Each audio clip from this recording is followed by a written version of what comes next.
Buongiorno, ben trovati telespettatrici, telespettatori di Antenna 3. Entriamo in diretta anche per questo lunedì 3 ottobre per aggiornarvi su tutti i fronti della cronaca, della qualità e della politica. Daremo ampio spazio a quello che è successo nel weekend in tutta la regione del Veneto, poi la pagina politica inevitabile a una settimana dal voto con le fibrillazioni interne a tutti gli schieramenti di fatto. C'è questo comitato del Nord annunciato da Umberto Bossi, ma ne parleremo a lungo nel corso di questa prima edizione. Avremo come nostri ospiti diversi esponenti politici, su tutti Flavio Tosi, che si collegherà fra circa mezz'ora. Ma prima, come sempre, la cronaca, e c'è un aggiornamento proprio di questi minuti dal veronese, da Verona, dove c'è stata l'ennesima tragedia sul luogo di lavoro. Un quarantenne è stato investito da un camion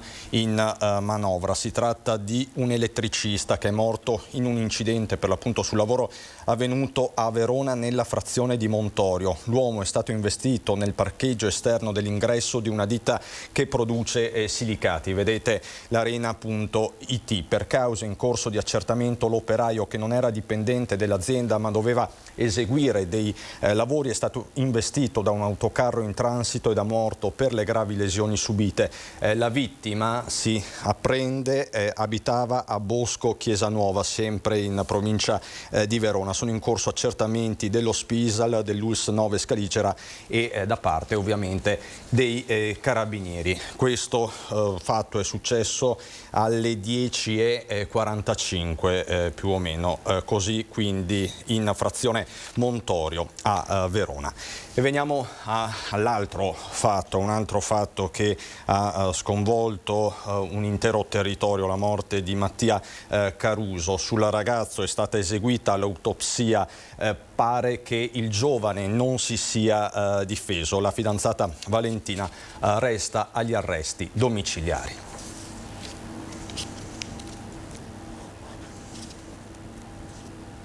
Il servizio arriva subito da Padova. Mattia Caruso non si è difeso, è stato colto di sorpresa e ucciso con un'unica coltellata al petto. Sulle sue braccia non ci sono ferite o ematomi che proverebbero un tentativo di difesa. Questo quanto stabilito dall'autopsia sul corpo del 31enne ambulante, ucciso una settimana fa dalla fidanzata Valentina Boscaro, che ha confessato il delitto. La ragazza 31enne ha colpito Mattia Caruso con un unico colpo preciso al petto, inferto con forza. La lama del coltello ha trafitto il cuore, provocando un'emorragia che non gli ha lasciato scampo. L'uomo non ha nemmeno tentato di bloccarla perché non si aspettava di essere colpito. Per completare gli esami ora si attendono gli esiti dei test tossicologici. Ma perché stavano litigando Mattia e Valentina? Il movente del delitto è il tassello del puzzle che ancora manca. I due stavano insieme da un paio di anni, la loro era una relazione burrascosa, lo hanno testimoniato familiari e amici. Secondo la ricostruzione fatta da Valentina Boscaro agli inquirenti, lei avrebbe colpito il fidanzato dopo la festa nel locale ai Laghi di Montegrotto per difendersi, perché da tempo lui era diventato aggressivo. Ma come sia partita la discussione che ha portato al delitto non è mai stato chiarito. La ragazza ha raccontato di maltrattamenti, di essere stata picchiata, ma non ha mai sporto denunce in passato. La famiglia Caruso non crede a nessuna parola della 31enne, che dopo l'interrogatorio di convalida del fermo avvenuto sabato resta agli arresti domiciliari. Sempre per la cronaca andiamo in provincia di Venezia, Quarto d'Altino, dove una persona è rimasta ferita per aver respirato del fumo in un incendio scoppiato questa notte. A fuoco 3 automobili e una barca.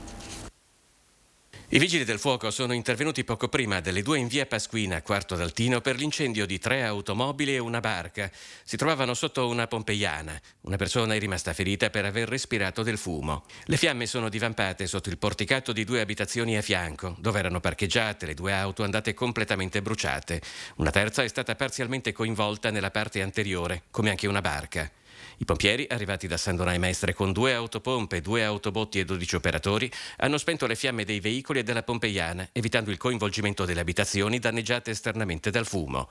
Il proprietario dell'auto parzialmente danneggiata, che ha spostato l'auto prima dell'arrivo dei soccorsi, ha respirato del fumo ed è stato assistito dal personale sanitario del SUAM, quindi trasferito in ospedale per ulteriori controlli.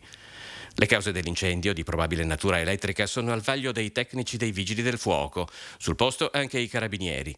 Le operazioni dei Vigili del Fuoco di completo spegnimento e messa in sicurezza del luogo sono terminate poco prima dell'alba.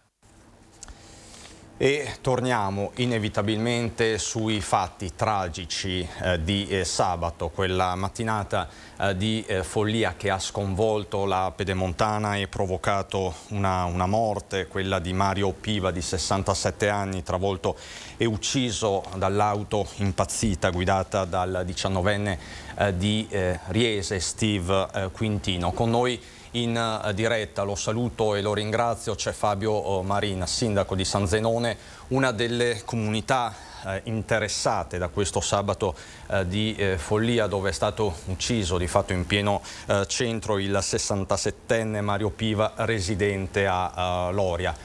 Sindaco, buongiorno. Buongiorno Cristian e buongiorno a chi ci segue. Sì, purtroppo è stato davvero un sabato tremendo quello che abbiamo vissuto, capitato in pieno centro, a fianco alle scuole, e che purtroppo appunto ha visto una vittima, ha visto la tragicità proprio del momento terminarsi così, purtroppo a causa di questo gesto, di questa cosa inspiegabile che Steve Quintino appunto ha fatto.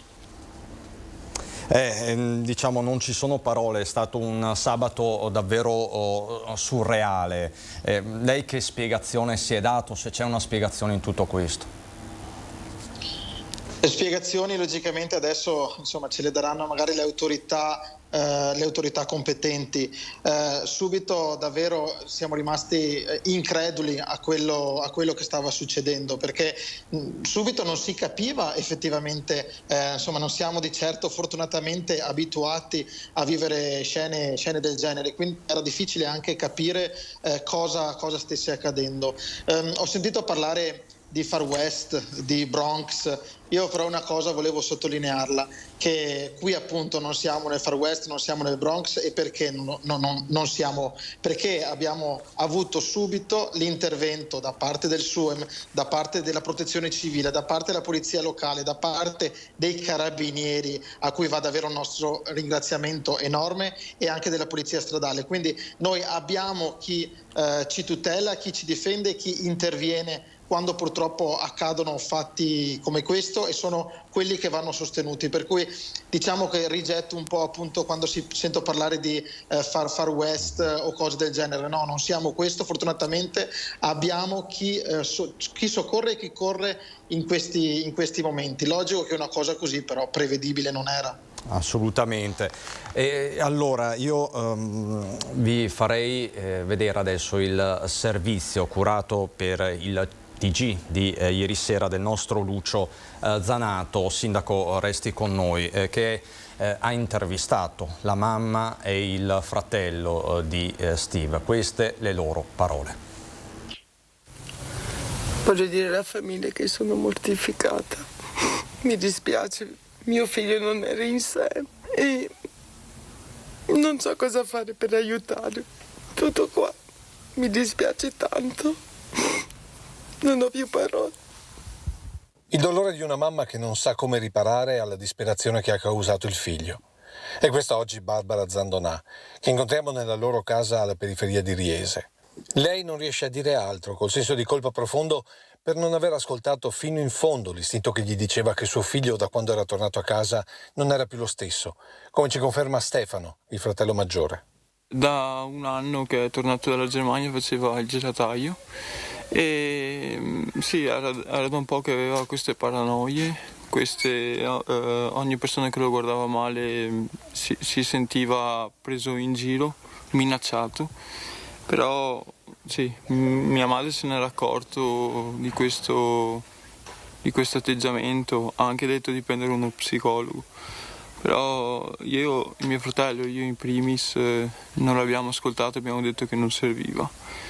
Paure, ossessioni, ma forse anche cattive compagnie l'hanno portato ieri mattina, pur non avendo la patente, a scappare con la macchina della mamma. Voleva prendere inizialmente la nostra macchina, però mia madre con un gesto avventato è riuscito a prendergli le chiavi, il che si sono anche spezzate nella colluttazione. Però sì, lui non è stato violento verso mia madre. però voleva solo prendere la macchina, però non ce l'ha fatta e allora è tornato dentro, è uscito fuori e ha detto mamma ci vediamo in paradiso. Perché Steve, secondo i familiari, ha fatto quello che ha fatto perché voleva farla finita. Mia madre mi ha raccontato che quando è uscito di casa, verso le 9 di mattina, è uscito verso le 8:45, è uscito e dicendo mamma ci vediamo in paradiso. È stata una frase agghiacciante per mia madre, ma nel frattempo era uscito il cane, era scappato il cane, mia madre non sapeva più cosa fare e lui si è diretto verso un campo e ha corso. Una corsa di oltre 2 chilometri in ciabatte da casa per arrivare a Vallà e sottrarre la prima vettura ad una signora ottantenne. Poi l'incidente a San Vito di Altivole, la nuova rapina dell'Audi, con la quale ha investito uccidendo il 61enne Mario Piva. Corsa terminata in piazza Onè con l'arresto e la sedazione, tra urla e frasi sconnesse, ulteriore segno dell'instabilità mentale. Un messaggio che voglio far arrivare, che sto vedendo titoli di giornali in cui descrivete mio fratello un criminale. Lui non è un criminale, non ha mai fatto nulla di male, non aveva precedenti penali, come stanno scrivendo, e non leggete i giornali. Voglio solo far arrivare questo messaggio. Ora la famiglia teme che Steve possa cercare di togliersi la vita in carcere e per questo il fratello Stefano si rivolge direttamente a lui. La mamma ti vuole tanto bene, noi ti vogliamo bene, anche il compagno e il marito di mia madre. Noi ci siamo e faremo di tutto per salvare questa situazione. Solo questo, Steve. Ti prego, aspettaci che noi ci siamo, per sempre, la tua famiglia. Sindaco Marin, sono parole molto toccanti e danno una chiave di lettura di tutta la vicenda. Sì, sono parole molto toccanti, è vero.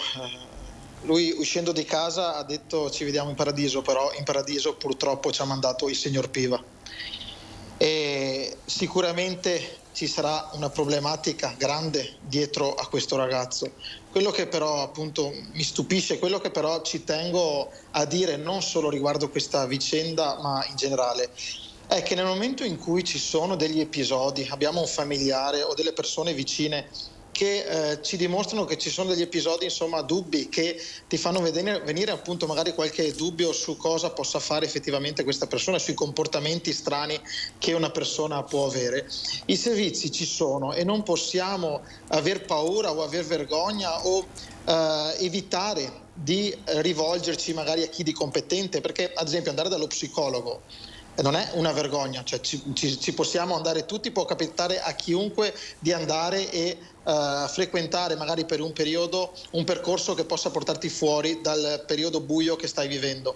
È quello che purtroppo non sono riusciti a fare con questo ragazzo da quanto si capisce. È questo appunto che voglio sottolineare, che è importante sempre, perché noi sindaci vediamo purtroppo situazioni non del genere, ma insomma situazioni di ragazzi, di giovani sempre di più purtroppo, che vivono male la società, vivono male specialmente in questo periodo. TSO, per dire, noi sindaci se servono vengono fatti, vengono applicati, quindi vediamo determinati comportamenti che le persone purtroppo quando non ci sono più con la testa hanno, e è proprio questo che appunto mi preme sottolineare, che non bisogna davvero aver paura o vergogna di rivolgersi ai servizi o a uno psicologo o insomma a chi può darci una mano per aiutare se stessi o qualcuno che ci sta vicino. E Sindaco, io le faccio sentire anche la reazione del suo collega di Loria, dove risiedeva Piva, e facciamo anche il punto sulle indagini in corso sempre con Lucio Zanato, con il servizio di Lucio Zanato. Ciclamini bianchi e rossi oggi lungo la provinciale che da Careinati porta a San Zenone. E un via vai continuo per ricordare dove Mario Piva è morto investito ieri mattina da un 19enne mentalmente instabile. Oggi è il secondo giorno del dolore per due comunità, quella di Loria e quella di Riese. E se per la seconda l'immagine, quella del volto della mamma di Steve, Quintino, rigatta di lacrime, per la prima sono le imposte chiuse nella disperazione di Casa Piva. La cronaca racconta che non c'è traccia di pistole sulle auto rapinate dal 19enne, anche se rimane l'accusa di minacce con quelle ben più gravi di omicidio stradale, tentato omicidio e rapina multipla. Steve è in carcere e i familiari distrutti per quello che ha fatto temono anche che tenti nuovamente il gesto estremo, apice di un'instabilità mentale che secondo il sindaco di Loria non lo assolve, ma ci deve far riflettere. Credo che alla fine non stiamo parlando di un delinquente incallito che ha fatto una vita delinquendo, ma di un ragazzo che ha dimostrato un disagio, che ha fatto un atto inqualificabile. Ma allora la domanda che mi pongo io è: siamo pronti ad affrontare questi tipi di disagi? Perché per il sindaco Baggio la vicenda di Steve Quintino non è che la punta di un iceberg. Temo che non sia un caso singolo. Io vivo da amministratore quotidianamente dei fatti magari meno gravi, ma che comunque vanno a toccare anche la mia comunità. E quindi credo che ci sia il rischio che sia una diga che proprio sta per rompere, nel senso che il disagio minorile c'è, il disagio giovanile c'è e noi dobbiamo assolutamente cominciare a pensare un qualcosa per prevenire questo disagio. Sindaco che lamenta come manchino strutture sanitarie dedicate a queste situazioni. Per questo da pochi giorni ha avanzato una richiesta alla Regione. E abbiamo fatto una domanda perché possa nascere una struttura che sia in grado di ricevere sia giornalmente, quindi con un centro diurno, che anche con pernottamenti, persone che hanno tipi di disagio che possono derivare anche dall'uso di sostanze stupefacenti a suo tempo, dalla dipendenza da alcol, dalla ludopatia e anche da questi disagi di carattere psichico. Questi sono gli interrogativi che pone sul tavolo il suo collega Baggio. Tra l'altro a me sabato è venuto alla mente, non solo a me in verità, quanto successo nel giugno dell'anno scorso all'Isola del Morte, a Moriago della Battaglia, Elisa Campeolo uccisa da Fabrizio Biscaro, questo giovane che appunto diceva di sentire le voci, una vicenda che ha sconvolto profondamente intere comunità. C'è un tema, Sindaco Marin, sulla rete, sull'assistenza psicologica, psichiatrica? C'è il tema ed è sicuramente un tema aperto che va affrontato subito. Per dire, noi abbiamo dei ragazzi del nostro comune che ci hanno chiesto di avere uno sportello o un qualcuno a cui rivolgersi per poter semplicemente parlare, per poter parlare di quello che pensano, delle problematiche che hanno, di come affrontano o vorrebbero affrontare il futuro. Il disagio purtroppo c'è. Dopo il Covid, e non è una frase adesso fatta, quella che purtroppo il disagio è aumentato, quella che purtroppo i giovani hanno perso magari anche tanti punti di riferimento e non si sa nella società purtroppo in cui viviamo oggi vedano il loro futuro, perché da un'emergenza ne sussegue un'altra e non è sicuramente facile affrontarla. Magari un adulto riesce a affrontarla, diciamo, un po' meglio di un giovane che sta crescendo e sta programmando, sta pensando al suo futuro, e quindi è logico che un giovane possa andare in crisi e noi dobbiamo intercettarli, questi giovani che vanno in crisi, dobbiamo dare dei servizi a loro supporto che riescano però appunto a prevenire certi comportamenti, e però con questo non vado, mi spiace, a giustificare il gesto folle che è stato fatto sabato, perché insomma qui stiamo parlando di una cosa davvero assurda e di una vita che non c'è più, di una famiglia, anche quella sì, di Quintino sicuramente rovinata, ma una famiglia che ha perso un caro innocente, un caro che era lì purtroppo nel momento sbagliato, perché poteva passare per questa strada 2 minuti prima e sarebbe ancora qui tra noi. E dico, è per fortuna che non c'erano le scuole aperte, perché siamo proprio all'uscita delle scuole in quella strada e dove è successo dove è successa la tragedia purtroppo. Quindi da questo punto di vista sicuramente i giovani hanno bisogno di aiuto oggi, dobbiamo intercettarli, dobbiamo creare dei percorsi che magari li portino fuori dai disagi che stanno vivendo. Sindaco, è stato molto netto, abbiamo capito, il tema fa riflettere, ma bisogna partire dal presupposto che un atto di questo tipo non può essere giustificato mai. Questo lei dice sostanzialmente. Assolutamente sì, perché se iniziamo a giustificare ogni atto che viene fatto da una persona, è perché magari era folle, è perché magari era sotto sostanze, è perché magari per qualsiasi altra causa, purtroppo andiamo a minimizzare quelle che possono essere poi anche le conseguenze che questa persona avrà nella sua vita, cioè parlo di arresto o quant'altro. Certo. E quindi bisogna rimanere fermi su una cosa: una persona è morta e chi ha creato questa morte deve pagare. Sindaco, grazie davvero, buon lavoro. Grazie a voi, saluti. A presto, era il sindaco di San Zenone degli Ezzelini, Fabio Marin. E noi andiamo avanti con la cronaca e andiamo nel Vicentino, dove un 22enne di Cornedo è finito in manette accusato di spaccio. I carabinieri della compagnia di Valdagno hanno arrestato un uomo di 22 anni di Cornedo Vicentino per spaccio di hashish e marijuana. Mentre i militari del nucleo operativo erano impegnati nel controllo del territorio, infatti, hanno notato il giovane aggirarsi nei pressi del bosco che si trova tra Battilana e Vigolo di Cornedo Vicentino. Organizzati dei servizi di appostamento per qualche giorno, i carabinieri hanno individuato nel sottobosco un bidone per vernice industriale con all'interno 700 grammi di marijuana e 15 di hashish. Individuato con altre indagini il possessore della droga ritrovata, è scattata così la perquisizione a casa del 22enne, con il ritrovamento di altri 70 grammi di hashish, il materiale per il confezionamento delle dosi, un bilancino di precisione e 135 euro. E così il magistrato ha disposto gli arresti domiciliari per il giovane, che deve rispondere di detenzione ai fini di spaccio di sostanze stupefacenti. Apriamo la pagina adesso dedicata ai temi amministrativi e andiamo a Belluno, dove di fatto l'amministrazione di Oscar De Pellegrin festeggia, ovviamente tra virgolette, i primi 100 giorni di giunta, di governo della città e traccia la strategia per il futuro. Uno degli obiettivi è ovviamente l'obiettivo olimpico, i Giochi di Milano Cortina del 2026. Tiziana, a te la linea. 100 giorni dell'amministrazione De Pellegrin è il momento per cominciare anche a capire come si sta muovendo la giunta comunale, che ha ben chiaro, esattamente così come aveva annunciato in campagna elettorale, una propria idea di città. È così, Sindaco?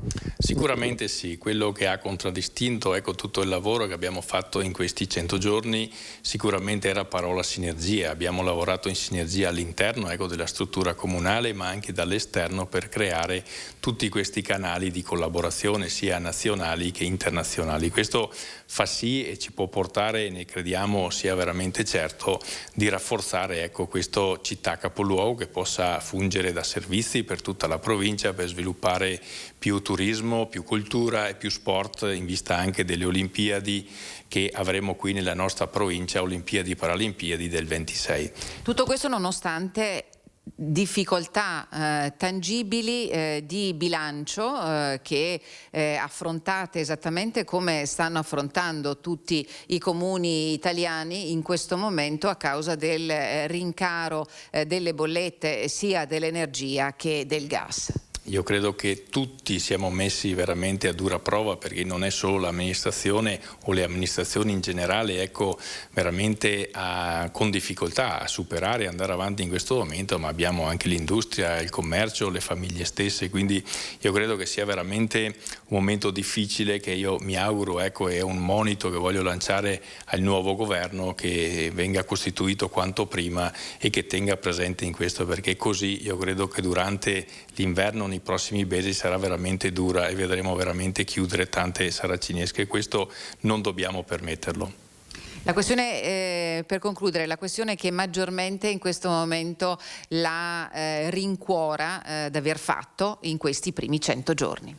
Ma guarda, è intanto una grande conoscenza di questa macchina comunale, quindi come risorse umane devo ringraziare tutti, perché sono resi tutti disponibili a farmi conoscere questa macchina. Poi nel proseguo degli incontri ho anche potuto riscontrare alcune problematiche, delle eccellenze sicuramente, ma anche delle problematiche che è normale che all'interno di un'azienda ci sia, quindi ho incontrato le RSU, i vari ambiti e quindi ormai mi sono fatto un'idea e con loro adesso stiamo cercando di lavorare per migliorare questa struttura, perché se solo riusciremo a aumentare le percentuali di motivazione nel posto di lavoro, credo che potremo fare le cose sicuramente meglio.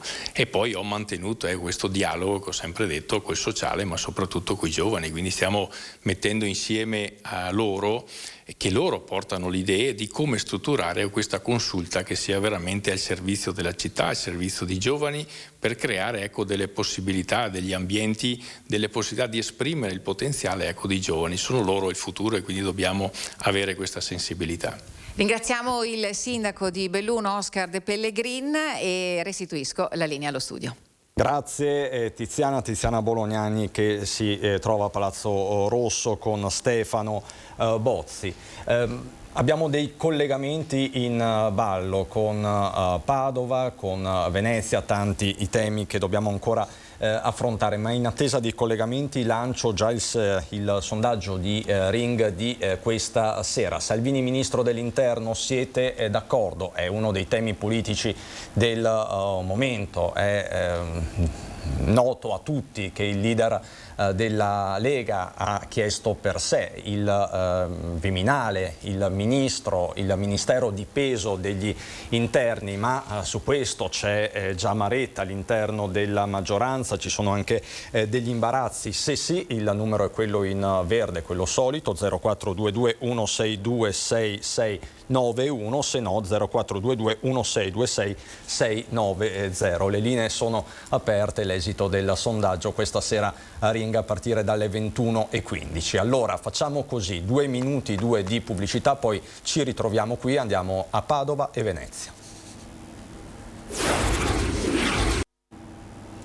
Di nuovo in diretta, 12:30, andiamo subito a Venezia e introduciamo un altro tema. In verità è il tema di questo periodo, il caro bolletta, il caro energia. La tenuta sociale è a rischio, che autunno sarà? Sono domande che ci facciamo tutti, soprattutto quando riceviamo le bollette che stanno arrivando un po' in tutte le case, in tutte le attività. Per fare il punto siamo collegati con Filippo Fois e Sandro Ponchio con la CISL del Veneto. Buongiorno Filippo. Buongiorno Cristian, buongiorno ai nostri telespettatori. Al mio fianco, lo vedete, lo ringraziamo per la sua disponibilità, c'è il segretario generale della CISL del Veneto, Gianfranco Refosco. Lo ringraziamo anche perché l'abbiamo, rubato per un istante alla presentazione di un'importante iniziativa di solidarietà che è stata curata anche dal sindacato che lui rappresenta. Una trentina di rifugiati politici, anzi di familiari di rifugiati politici della Bielorussia sono arrivati al Lido di Venezia, dove si tratterranno, ci racconti lei un po' come è nata questa iniziativa e quanto rimarranno qui in Italia? Sì, buongiorno. Noi da 2 anni, dall'agosto del 2020, quando è iniziata la repressione del regime di Lukashenko contro la maggioranza democratica che aveva vinto le elezioni, abbiamo preso a cuore questa lotta per la libertà nel cuore dell'Europa che ci ha fatto capire come la solidarietà internazionale sia fondamentale anche per tutelare i diritti dei lavoratori che noi rappresentiamo. Lo dimostra ancora meglio la guerra che la Russia ha scatenato in Ucraina, che sta avendo ripercussioni poi sulle finanze familiari anche di tanti veneti e di tante venete. E qui ci ricolleghiamo anche al tema che era stato annunciato da Christian Arboit in studio, anche però diciamo che il passaggio ci è agevole perché la Bielorussia, nel quale il presidente Lukashenko, credo dal 1994, ininterrottamente, credo, è uno dei principali alleati della Russia, ed è da lì che è partita una parte della cosiddetta operazione speciale, quando, per quello che riguarda le truppe che erano calate su Kiev, perché la Bielorussia confina tra l'Ucraina e la Polonia. La guerra ha scatenato, una volta si diceva oggi le guerre si combattono solamente con l'economia, qua invece si combatte sia con i cannoni che con l'economia, perché ci troviamo di fronte ad una situazione molto grave che mette a rischio la nostra tenuta sociale, mi riferisco al caro energia. Sì, purtroppo stiamo vedendo di nuovo in Europa una guerra vera e propria. La Bielorussia di fatto ormai è una colonia della Russia. Lukashenko dipende da tutti i punti di vista da Putin e quindi si piega anche al suo volere. Per questo noi sosteniamo chi lotta per la democrazia in Bielorussia. È anche chiaro che quello che succede a livello globale, a livello europeo, ci interessa direttamente, perché questo rallentamento dell'economia è causato anche dal conflitto in Ucraina, è causato dall'atteggiamento della Russia che cerca di ricattare l'Europa a suon di aumenti del prezzo del gas. E quindi ancora di più per noi le azioni di solidarietà internazionale sono importanti. Ma in Italia è a rischio la tenuta sociale, secondo lei, quest'autunno? Noi abbiamo di fronte un autunno molto molto problematico. L'inflazione sta erodendo i redditi familiari. L'altissimo costo dell'energia, oltre che pesare sulle bollette, mette in difficoltà anche molte imprese, molte attività economiche che rischiano di fermarsi. Le contromisure prese dalla Banca Centrale Europea contro l'inflazione rischiano di innescare una spirale recessiva e quindi anche la mancanza di lavoro. Dentro a questa situazione noi abbiamo un calo di risorse, per esempio nei comuni, che di solito devono dare risposta alle persone in difficoltà, quindi rischiamo davvero una situazione esplosiva se non vengono presi provvedimenti sia a livello nazionale sia a livello locale molto velocemente. Nel frattempo a Roma si sta discutendo su chi debba prendere questo o quel ministero. Ma questa è una fase, diciamo, di interregno. Noi speriamo che, vista la maggioranza che si è prodotta alle elezioni, il governo ci sia presto un nuovo governo in carica, perché abbiamo bisogno di un governo che prenda decisioni. Bisogna intervenire a sostenere le famiglie, a sostenere le imprese, a concordare delle azioni europee senza le quali rischiamo che l'Italia da sola non ce la faccia. Noi ringraziamo Gianfranco Refosco per la sua disponibilità, segretario generale della CISL del Veneto. Tutti gli approfondimenti naturalmente nell'edizione dei nostri telegiornali di questa sera, comprese anche le storie di questi nuclei familiari che sono dalla Bielorussia, sono arrivati, sono rifugiati qui a Venezia. Ti restituiamo la linea, Cristian.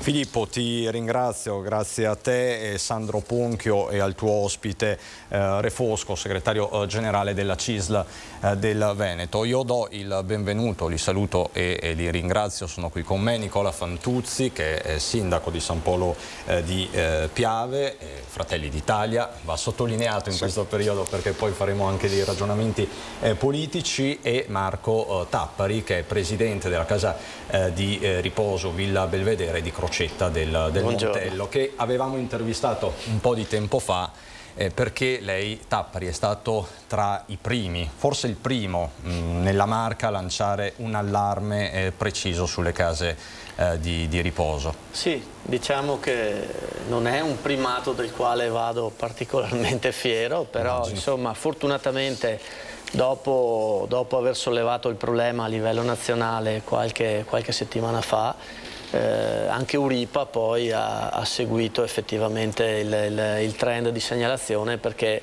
il problema è un problema condiviso, non è un problema dei singoli, e quindi diciamo che da lì poi sta partendo un movimento che coinvolge non solo le case di riposo ma i comuni, gli enti locali e adesso anche famiglie e imprese, e quindi il problema sollevato probabilmente aveva una portata maggiore rispetto a quella che si pensava qualche mese fa. Assolutamente. Partiamo proprio da un dato concreto: che bollette le erano arrivate, e non so se nel frattempo ci sono anche degli aggiornamenti sui numeri.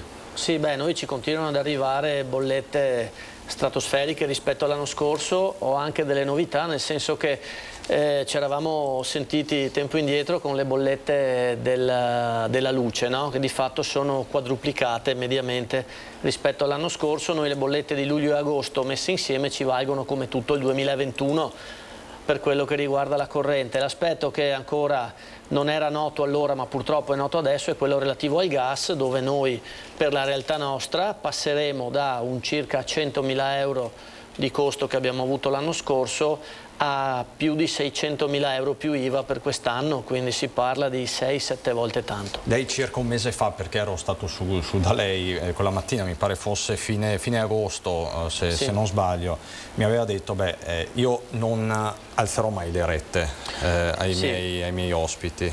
Ma allora lo confermo questo, nel senso che parto da un ragionamento, se mi concedi 30 secondi. Prego. Sostanzialmente io credo che, allora, con la premessa che comunque gli enti come il mio, che sono enti pubblici, devono far quadrare i bilanci, questo è fondamentale, parto però dalla considerazione che le rette non possono essere variate in funzione di quelli che sono i costi generali. Le rette vanno, a mio modo di vedere, in funzione del servizio che tu offri all'ospite. Quindi di conseguenza, se questa speculazione energetica va a influire sui servizi, faccio un esempio, avete intervistato un nostro fornitore di lavanderia, no? Che ha il rischio concreto di non proseguire col servizio. Ecco, qualora queste situazioni inficiassero i nostri servizi, io credo che le rette andrebbero diminuite, non aumentate, in funzione del servizio che vado a offrire all'ospite. Perché? Perché non è corretto che una speculazione di questo tipo sia traslata agli ultimi, cioè in questo caso agli anziani o alle loro famiglie, che molte volte sostengono l'anziano stesso, che a loro volta a casa hanno bollette quadruplicate di luce e gas. Perché andreste a innescare un circolo vizioso dal quale poi uscire. Ma io credo che aumentare la retta sia comunque un'arma a doppio taglio, perché allora se dovessimo coprire questi costi che sono importantissimi con le rette si parla di 10, 15, 20 euro al giorno. E io credo che l'effetto boomerang sia quello di rischiare di svuotare le strutture invece che di riempirle, no? E quindi non si ottempererebbe nemmeno a un servizio verso il territorio da questo punto di vista. Il rischio è concreto. Sindaco Fantuzzi, lei condivide questa impostazione? Condivido, intanto buongiorno a tutti, condivido e anch'io sono veramente preoccupato di quello che può essere il futuro e il prossimo futuro di questo inverno. Come diceva giustamente, anche gli enti pubblici vivono la difficoltà di dover affrontare questo forte aumento, si parla di 2-3 volte, anche 4 volte per quanto riguarda il gas rispetto ai costi precedenti, ai costi dell'anno scorso, e di conseguenza sì, far quadrare i bilanci non è semplice. Probabilmente, anche io parlo per il mio ente, ad esempio il Comune di San Polo, riusciremo ad arrivare a fine anno, però già improntare un bilancio di previsione per il 2023 diventa molto critico, se non andando a azzerare praticamente i servizi che il Comune può dare ai cittadini, e di conseguenza, appunto, come diceva, un ente pubblico che non dà servizio al cittadino sostanzialmente è una cosa che non sta in piedi. Lei ci può portare qualche dato? Che bollette ha ricevuto nell'ultimo periodo? Allora, noi diciamo che nel 2021 avevamo un monte di bollette tra gas e luce di circa 80.000 euro. Questo budget noi l'abbiamo consumato ad aprile del 2022 e quindi abbiamo subito agito con una variazione di bilancio già a fine aprile e stimiamo di arrivare per fine anno attorno ai 300.000 euro di costi energetici. Quindi quadruplicati sostanzialmente. Sì. E in questo ci sono anche i costi del gas? Sì. O è solo energia elettrica? È una proiezione basata su costo energia elettrica e costo del gas. Perché il vero tema, Presidente Tappari, è proprio questo. Poi costi del gas, riscaldare per esempio una casa di riposo è un tema. È un tema, ma è un tema anche l'incentivo a agevolare eventuali fonti di energie rinnovabili, no? Perché il gas in qualche modo lo devi acquistare, lo devi pagare, la corrente volendo la puoi anche produrre. Esempio, da noi stiamo terminando la prima tranche di un impianto fotovoltaico che nel complesso sarà di 100 kW, stiamo completando la prima parte di 50 kW che ci costa la bellezza di quasi 150.000 euro, e la cosa triste è che nessun provvedimento governativo prevede un sostegno, un rimborso, un incentivo agli enti pubblici che attivano questo tipo Quindi di un costo secco. Un costo secco che noi paghiamo di cassa, e ricordo a tutti che la cassa nostra sono le rette degli ospiti che anno dopo anno, avendo fatto la formichina, abbiamo tenuto da parte per investimenti di questo tipo. Questo impianto fotovoltaico, una volta in funzione, vi garantirà l'autonomia energetica? Allora, nel complesso dei 100 kW più o meno sì, nel senso che noi quello dovremmo arrivare a produrre e quello dovremmo circa consumare. Chiaro che la prima tranche che andiamo a completare non sarà sufficiente, no? E quindi almeno però ci aiuterà in quelli che sono i costi energetici. Per la realizzazione dell'impianto complessivo dovremo aspettare un paio d'anni con il termine dell'ala nuova che stiamo costruendo, sul tetto della quale verrà fatto l'altra parte di impianto, insomma, però al momento è un po' una boccata d'ossigeno per i costi. Vedo che è collegata la nostra Valentina Visentin da Padova. Andiamo a Padova per parlare di un tema per certi versi collaterale, perché poi con questo caro energia si va a piedi, quindi Valentina ci parlerà delle domeniche ecologiche a Padova, però diciamo che mai come quest'anno cadono forse a proposito per certi versi. Perdonami la battuta, Valentina, buongiorno. Assolutamente sì, e lo dimostra anche il successo di questa prima domenica ecologica, una al mese, la prima domenica di ogni mese da ottobre ad aprile, queste quelle che sono organizzate dal Comune di Padova. Grande successo ieri per la prima domenica ecologica, e da oggi partono anche le limitazioni anti-smog. Qui con me c'è l'assessore alla mobilità Andrea Aragona. Insomma, ieri solo una multa, tanti controlli, ma solo una multa sinonimo che la giornata ha funzionato. Sì, 166 controlli, una sola multa, tantissima gente sia nelle piazze che in Prato della Valle, dove sono stati organizzati degli eventi, delle associazioni, quindi una bella giornata, anche bel tempo, moltissime persone e solo una multa, quindi c'è da essere soddisfatti. Come funziona da oggi? Funzionano le limitazioni antismog per il traffico? Sì, esattamente, sono i blocchi antismog che avvengono a valle dell'accordo padano fra le regioni del nord Italia, quelle più inquinate. In Veneto si ragiona su agglomerati urbani, quindi nell'agglomerato urbano di Padova, ma deve essere così anche negli altri agglomerati. Ci sarà il blocco degli Euro 4 gasolio dalle 8.30 alle 18.30, questo nelle giornate normali. Quando andiamo in emergenza smog, quindi semaforo arancio o semaforo rosso, il blocco verrà esteso anche agli Euro 5 gasolio anche il sabato e la domenica, se no normalmente dal lunedì al venerdì per gli Euro 4 gasolio. Padova purtroppo, ce lo dicono i report annuali, è tra le città più inquinate del nord Italia, però mi diceva si stanno vedendo i frutti con questi blocchi del traffico. Sì, diciamo che noi abbiamo superato la criticità dell'inquinamento medio, quello lungo tutto l'anno. In questi valori, sia per quanto riguarda il PM10 che per quanto riguarda il PM2,5, siamo finalmente rientrati nella norma con una diminuzione negli ultimi anni. Patiamo ancora un problema di picchi. I giorni, quelli più freddi, dove magari non piove da tanto, lì abbiamo dei picchi importanti di inquinamento. Quindi se da una parte i blocchi stanno funzionando perché stanno migliorando l'aria delle nostre città, dall'altra parte dobbiamo ancora fare qualcosa per superare questo ulteriore problema che ancora non abbiamo risolto. E allora da Padova è tutto. Cristian, restituisco la linea allo studio. Grazie davvero Valentina per questi aggiornamenti da Padova. Io do il benvenuto, perché mi dicono dalla regia che si è collegato, a Flavio Tosi. Buongiorno Tosi. Buongiorno a voi. Buongiorno Tosi, e anche congratulazioni innanzitutto per la sua nuova avventura da parlamentare a Roma. Grazie, è andata bene. Allora, io partirei però, dopo andiamo nel merito politico e nelle dinamiche politiche, resterei sui temi concreti, resterei su questo caro energia, su questo caro bolletta. Il futuro governo, e sarà con ogni probabilità il governo Meloni, cosa deve fare? Qual è la priorità che come maggioranza di governo vi date? Ci sono tre linee. La futura Premier Meloni ha già indicato, come è giusto e come era ovvio, questa è una priorità assoluta da affrontare. Diciamo, le tre linee sono una a livello europeo, tant'è che fra il 27, mi pare che sia, ci sarà un summit dei capi di governo europei proprio per parlare della questione energia, dove l'Italia è il paese più debole, più in difficoltà, perché abbiamo la maggior dipendenza energetica verso l'esterno d'Europa, e quindi siamo quelli che stanno pagando più caramente questa immensa speculazione globale.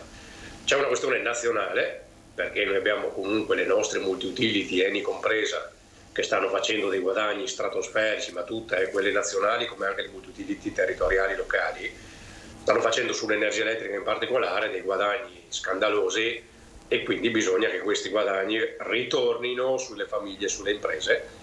E poi servono risorse aggiuntive, perché non basta, cioè anche se a livello europeo riesce a trovare una quadra, anche se fermi la speculazione da parte delle nostre multi-utility, la situazione economica di famiglie e imprese fra un mese poco più, già adesso è in difficoltà, fra un mese poco più non reggerà, e quindi avrai imprese che chiudono, bar che chiudono, ristoranti che chiudono, tutti quelli che sono sostanzialmente energivori chiudono, lasciano a casa il personale che poi deve andare a prendere i soldi dalla cassa integrazione, e quindi sarebbe pure peggio. E quindi c'è un'emergenza e una esigenza assoluta e immediata, che è quella di mettere sul piatto, si stimano una trentina di miliardi per tamponare nel breve periodo questo disastro. Ma quindi tramite scostamento di bilancio? Io credo che si dovrà mettere sul tavolo tutto quello che è possibile senza lo scostamento, vedere se dei fondi PNRR c'è un margine anche lì per ricavare qualcosa, ma poi quello che manca, questa è l'opinione mia, quello che mancasse ad arrivare a quella soglia devi comunque andarlo a prendere anche facendo debito, perché la situazione rischia di essere solo peggiore, cioè se non tamponi adesso il buco che crei, comunque lo Stato lo pagherebbe molto di più in prospettiva. Senta Tosi, lei come valuta l'atteggiamento della Germania, che sta facendo di fatto da sola, ha messo sul tavolo 200 miliardi di euro, cosa che l'Italia non potrebbe mai permettersi? Come valuta questa mossa del governo Scholz? Quello che si diceva prima, noi siamo deboli, ahimè, sia dal punto di vista dell'autosufficienza energetica, perché per errori strategici nei decenni passati, dal nucleare bocciato 2 volte a nota rivelazioni in Adriatico, no a tutto, e adesso quello che potremo produrre, ahimè, ce lo vende qualcun altro a caro prezzo.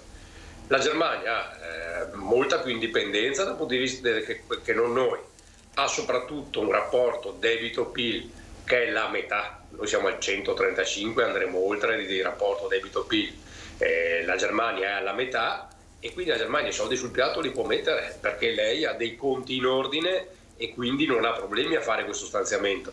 L'Italia, che ha un debito spaventoso, devi tutte le volte chiedere il permesso all'Europa, ma perché siamo tutti interconnessi e nessun paese può mettere a rischio gli altri, perché nel momento in cui saltasse l'Italia si tira giù dietro l'euro e l'Unione Europea, e quindi devi sempre trovare un equilibrio in sede europea. Allora io vi farei sentire a tal proposito le parole pronunciate ieri dal ministro Cingolani, perché dal governo uscente stanno per arrivare delle novità. Sentiamo Cingolani.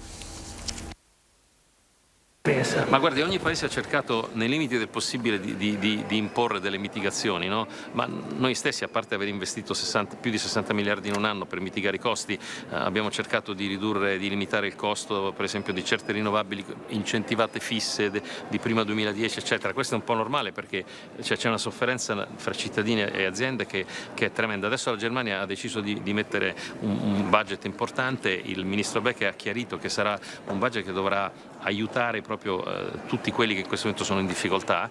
Certo, poi bisognerà vedere quanto viene dato alle industrie, come aiuta l'industria, ma questo può essere anche un metodo per rivedere la normativa di aiuto alle aziende, soprattutto in un momento di crisi. Direi che insomma tutti stiamo cercando di dare una mano a cittadini e imprese. Per l'Europa non è facile fare una sintesi e credo che oggi abbiamo fatto un grosso passo avanti.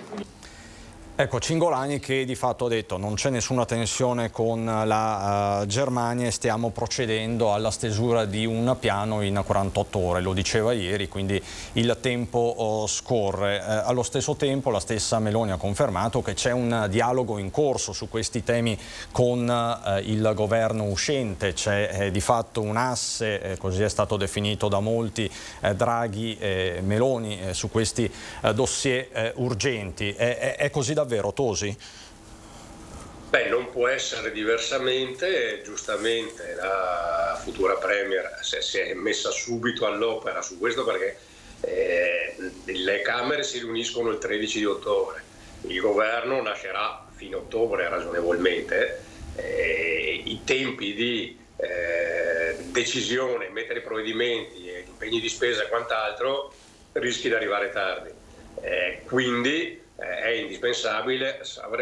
L'unica pecca, o forse diciamo l'errore più grande ascrivibile al governo uscente, perché Mario Draghi ha fatto tante buone cose e ha portato a casa i fondi PNRR grazie alla sua credibilità europea ed è stato un premier decisionista che serviva, però l'unico lacuna appunto che gli si può muovere è che su questo tema, che va avanti da mesi, perché è da più di un anno che il costo dell'energia, del gas in particolare, ma dell'energia elettrica pure, perché ce l'hanno attaccata assieme impropriamente, però è così.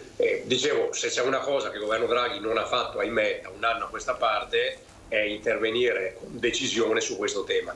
E quindi, giustamente, Giorgia Meloni è la prima cosa, la primissima preoccupazione, ma perché, ripeto, è veramente questione di settimane la tenuta delle famiglie e delle imprese quando cominceranno ad arrivare delle bollette ancora più alte di quanto già siano alte le stratosferiche bollette che arrivano da un anno a questa parte. Assolutamente. Nicola Fantuzzi, lei da sindaco, ma soprattutto in questo caso da esponente di Fratelli d'Italia nella Marca, questa interlocuzione tra Meloni e Draghi, come la valuta? Perché insomma ricordiamo che voi eravate all'opposizione di Draghi. Certo, come diceva giustamente Tosi, è necessario che ci sia anche un giusto passaggio di consegne in questo momento comunque particolare. Appunto stiamo comunque vivendo una crisi globale che ha bisogno di interventi decisi, precisi, e su questo avere anche una sorta di continuità comunque col lavoro che è stato messo in atto comunque è positiva,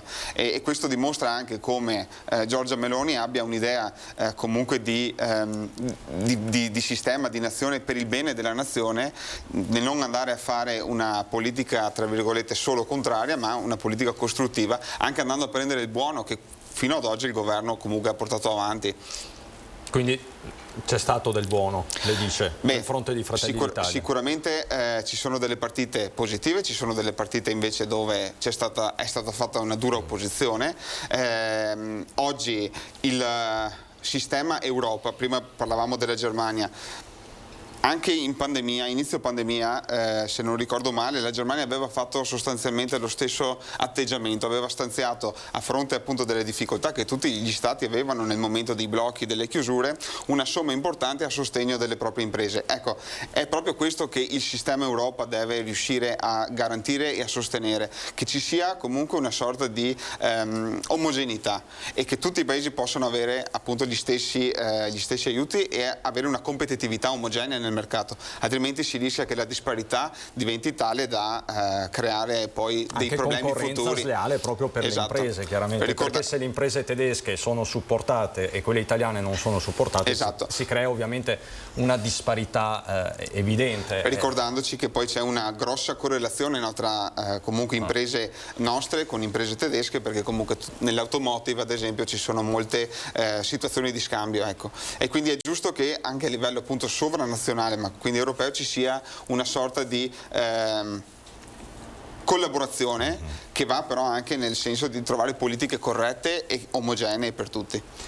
Tappari, io immagino che lei sia poco interessato alle dinamiche politiche, più a quelle pratiche. Ma io comunque ho un incarico politico anch'io, no? E quindi mi permetto di fare un'aggiunta sia a quello che ha detto l'onorevole Tosi che il sindaco Fantuzzi. E credo che un modello che possa essere preso ad esempio, soprattutto come diceva lei da un punto di vista di concretezza e sostegno per il settore che mi riguarda in questo momento, che può essere quello sanitario, sociosanitario, sia quello che ha attuato la Regione Veneto, perché ricordo a tutti che tra la pandemia e la crisi energetica attuale l'unico ente superiore a noi che ha attuato concreti sostegni con concreti e diciamo reali provvedimenti è stata appunto la Regione Veneto, che tanto o poco è quella che si è impegnata a dare un sostegno alle case di riposo, non da ultimo sarà la riduzione dell'IRAP. Esatto, e lei introduce, mi dà l'assist, Sì. perché adesso la Regione del Veneto sta valutando anche questo aspetto, cioè quello di introdurre l'addizionale IRPEF. È un'ipotesi sul tavolo, sapete che il governatore Zaia l'ha sempre esclusa questa ipotesi e lei dice è il momento di farla. No, non tanto l'IRPEF, io mi riferisco all'IRAP, come dichiarato la settimana scorsa dal governatore, una goccia o l'ennesima goccia che la Regione Veneto mette a disposizione per il nostro settore, però io porrei l'attenzione su una cosa a livello politico, cioè se c'è un modello che funziona, a prescindere da quale sia la forza politica o la parte politica che lo esprime, credo sia una buona idea provare a replicarlo a livello nazionale se funziona. Tosi, lei che cosa ne pensa di questo aspetto in particolare? Insomma, la Regione del Veneto sta valutando di introdurre l'addizionale IRPEF, perlomeno per la parte di sua competenza, è sempre stato uno dei cavalli di battaglia dello stesso governatore Zaia. Certo, i tempi sono cambiati. Qual è la sua opinione in merito? Allora, ora dicendo applichiamo i più alti, ai quali probabilmente c'è anche il sottoscritto, quindi lo dico con convinzione, per aiutare le famiglie in difficoltà, e credo faccia bene. Cioè, se questa è la ratio, cioè io chiedo, sono circa, mi pare aver detto 300 milioni circa, a chi insomma se lo può permettere e quindi riesce a sopportare questa crisi, per aiutare chi non ce la fa, e tutti quei soldi vanno tutti per aiutare le famiglie in difficoltà. Credo che il governatore faccia bene a farlo. Ecco, l'idea è di esentare la fascia più bassa dei contribuenti, quella fino a 15.000 euro, quindi di procedere con aliquote progressive e proporzionali. Questa è la proposta sul tavolo, che poi è stata confermata anche dall'assessore Calzavara al Gazzettino di oggi. Se l'esenzione fosse più alta sarebbe meglio, nel senso che 15.000 euro vuol dire avere un reddito davvero basso, meglio chiedere di più a chi ne ha, perché 1.000 euro in su ci sono tantissime famiglie che comunque non ce la fanno. Senta, ma questa correzione, perché si tratterebbe di una correzione, non va in senso opposto rispetto al principio motore della flat tax chiesta dal centrodestra? La flat tax poi in realtà non è mai stata declinata come una tassa unica, identica, pari aliquota per tutto e per tutti.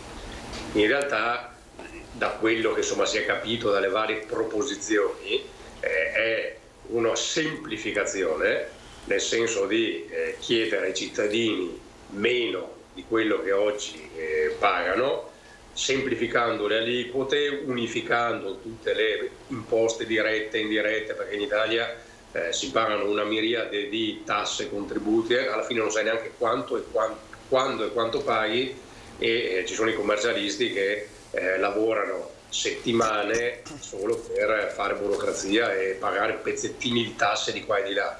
Quindi io credo che la flat tax vada intesa non tanto come una tassa unica, piatta, uguale per tutti in qualsiasi contesto, ma come una serie di, anche perché comunque dovresti modificare la Costituzione altrimenti, perché la progressività delle imposte è scritta in Costituzione. E da là non si scappa, lei dice.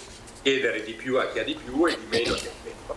E quindi semplicemente bisogna semplificare, unificare, e complessivamente puoi chiedere meno, perché se tutti pagano il giusto c'è anche meno evasione e quindi poi hai anche un ritorno.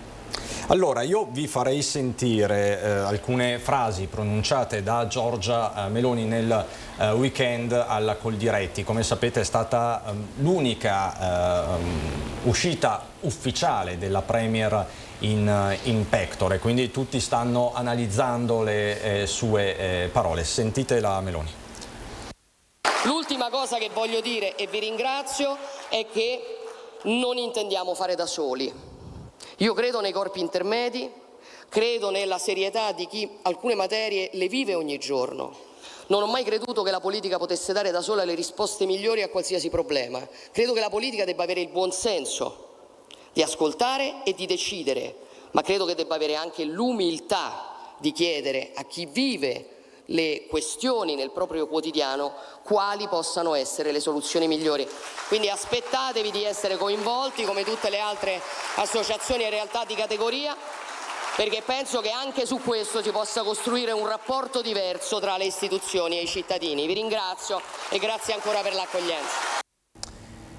Parole che ovviamente sono state accolte con favore da sindacati e associazioni di categoria, i famosi corpi intermedi. Quindi Meloni che dice non governeremo da soli, però a questo punto si pone il problema: che governo sarà? E quindi lo chiedo a lei, Tosi, perché comunque lei è un nome importante e tanti stanno facendo anche il suo nome per un ruolo nell'esecutivo, non è un mistero per nessuno. Sarà un governo più tecnico, più politico? In quale direzione deve andare secondo lei Giorgia Meloni?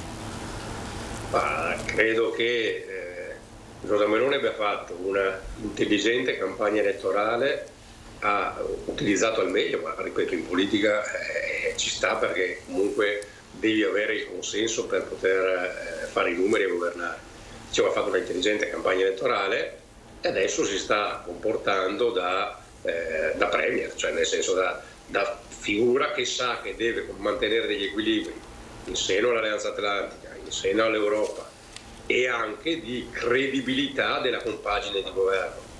Quindi al di là di Flavio Tosi, che appunto sarà Forza Italia a stabilire se farà qualcosa o se, come potrebbe tranquillamente essere, farà il parlamentare per il ruolo per il quale è stato eletto. Ripeto, questo sta a Forza Italia, che mi ha onorato della candidatura.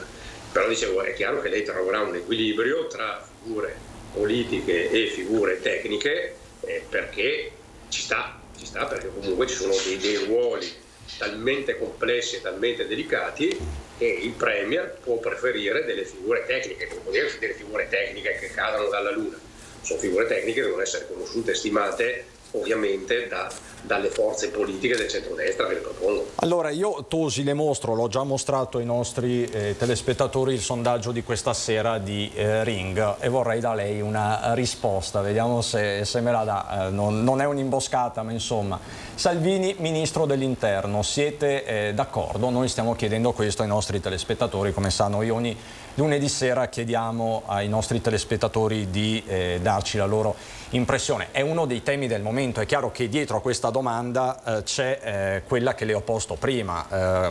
Che peso avranno i politici, i vari schieramenti politici? Secondo lei, che lei conosce bene Salvini ovviamente per ovvie ragioni, Salvini merita il Viminale? Ma il problema è che qua non è questione di meritarlo o di fare sondaggi. Il problema è quello che concordano, il tema è quello che concordano i partiti di governo. C'è una premier indicata, che è appunto Giorgia Meloni, che ovviamente per Fratelli d'Italia ha la sua dirigenza interna, con quella decide. Poi si confronta con i leader delle altre coalizioni, quindi con Salvini per quanto riguarda la Lega. Salvini come Forza Italia presenteranno le loro istanze, le loro proposte, e poi con Giorgia Meloni dovranno trovare sintesi. Quindi al di là che gli elettori si esprimano con un sondaggio, che per carità è una cosa che esprime simpatia o non simpatia verso quel ruolo per Matteo Salvini, però poi la decisione seguirà tutt'altri criteri, tutt'altri binari. E la decisione ultima spetterà a Giorgia Meloni, mi pare di capire, lei dice. Prego? La decisione ultima spetterà a Giorgia Meloni. Aspetta, Giorgia Meloni d'intesa con gli alleati, perché è un governo con tre forze, di cui ovviamente di gran lunga superiore a quella di Fratelli d'Italia, perché questo dicono i numeri, e quindi ci sarà un confronto dove si stabilirà quali posizioni per quali figure, quindi anche tecniche, perché poi può essere che Forza Italia, anziché Fratelli d'Italia, anziché la Lega, per determinati ruoli prediligano figure tecniche, e questa sarà la sintesi. Poi si può chiedere ai cittadini quello che preferirebbero, quello che sceglierebbero, ma sta a chi governa la responsabilità di scegliere i ministri più capaci e più competenti dei singoli ruoli. Quindi lei stasera non voterà il nostro sondaggio, mi pare di capire. Si asterrà. Non sposterebbe nulla, né che voti Flavio Tosi né che voti nessun altro. Ma è un Flavio Tosi ministro, magari ministro ai rapporti con le regioni, all'autonomia. Gliel'ho chiesto questo in piena campagna elettorale, ma oggi l'obiettivo potrebbe avvicinarsi. Lei è stato eletto, è stato anche, se non sbaglio, il parlamentare di Forza Italia più eletto Da Roma in su è il secondo miglior risultato. Da Roma in su è il secondo miglior, quindi è un risultato che pesa. Vale un ministero, magari come quello dell'autonomia? Guardi, lo potrebbe valere, però le logiche interne ai partiti sono molto più complesse. Se fosse così lineare, dire quelli che hanno preso più voti vanno a fare il ministro anziché il sottosegretario, tu prendi la cartina dei voti presi dai singoli eletti nei vari partiti e hai fatto il governo, ma in realtà non è così. In realtà ci sono persone che faranno il ministro da esterni, ci saranno persone che faranno il ministro da tecnici, e quindi è una composizione che, ripeto, è molto ma molto più complessa. Lei quindi sta alla finestra in questi giorni? Io sono a disposizione di Forza Italia, perché Forza Italia è la mia forza politica che mi ha dato la possibilità di candidarmi, ed è Forza Italia che dichiara per Flavio Tosi. Senta, so che non è elegante occuparsi della vita degli altri partiti, ma lei è stato il simbolo della Lega per anni in Veneto. Questo comitato del Nord annunciato da Bossi, secondo lei è una mossa che può rivitalizzare il movimento di cui lei ha fatto parte ed è stato appunto testa di ponte per tanti anni? No, allora io ho grande ammirazione e rispetto per Umberto Bossi, per tutta la sua vita politica, perché è stato veramente un grandissimo animale politico. Ha portato la Lega a dei risultati straordinari, compreso esprimere i 3 governatori del Nord, anche con percentuali nazionali basse, ma portò a casa quel tipo di risultato, e quindi è una persona che è stato veramente un politico di grandissimo spessore. Che oggi un comitato del Nord interno alla Lega possa spostare del consenso a favore della Lega, questo francamente non so. Cioè, o è la Lega che cambia direzione e torna ad essere la Lega Nord, ma che ci sia una componente interna nordista, sinceramente non so cosa sposterebbe. E una federazione tra Lega e Forza Italia, se ne parla tanto, si parla anche di fusione, il tema probabilmente si riproporrà fra qualche tempo. Lei come la vede? Ci sono dei valori comuni, c'è un terreno comune? Ma allora, la fusione la vedo non semplice, perché comunque sono delle identità storiche anche, sia da parte dei leghisti, che ho conosciuto non bene di più, sia da parte di Forza Italia, quindi sono delle identità storiche che, insomma, cancellarle credo sarebbe forse anche sbagliato, francamente. Sul fatto di potersi federare e trovare dei temi di condivisione, visto che comunque l'elettorato è contiguo e molti valori di riferimento sono contigui anche quelli, quello direi che è una cosa sulla quale Berlusconi e Salvini possono tranquillamente ragionare. Quindi di federazione direi che si possa, sulla federazione un percorso lo si può trovare, sul fatto di fondersi e quindi di annullare le identità originarie, quello sinceramente lo riterrei sbagliato. Le faccio un'ultimissima domanda sull'autonomia, Tosi. I veneti hanno scelto in maniera netta Fratelli d'Italia con un 32%, la più alta percentuale in Italia. La Lega è finita alla terza posizione. Fratelli d'Italia è un partito che comunque nel suo DNA non ha l'autonomia, nonostante le prese di posizione favorevoli degli ultimi mesi anche da parte della stessa Meloni. Poi c'è il tema presidenzialismo, autonomia, insomma ben conosciamo questi temi, ma il fatto che i veneti abbiano premiato un partito che nel suo DNA non abbia l'autonomia significa che ai veneti non interessa più l'autonomia? Lei come la legge? No, secondo me sono stati sfiduciati, nel senso che votammo tutti con una maggioranza no bulgara di più il famoso referendum 5 anni fa, perché ormai sono 5 anni. Dopo 5 anni l'impressione vista dall'esterno, perché è vero che a Roma ci sono stati documenti, proposte, ci sono state delle iniziative, però non hanno portato ancora oggi a nulla di concreto, e quindi può darsi che l'elettorato veneto abbia perso un po' di fiducia, non la volontà di perseguirla, cioè penso che se domani mattina tu rifacessi il referendum sull'autonomia ti ritrovi di nuovo il 90 e oltre % che votano per l'autonomia.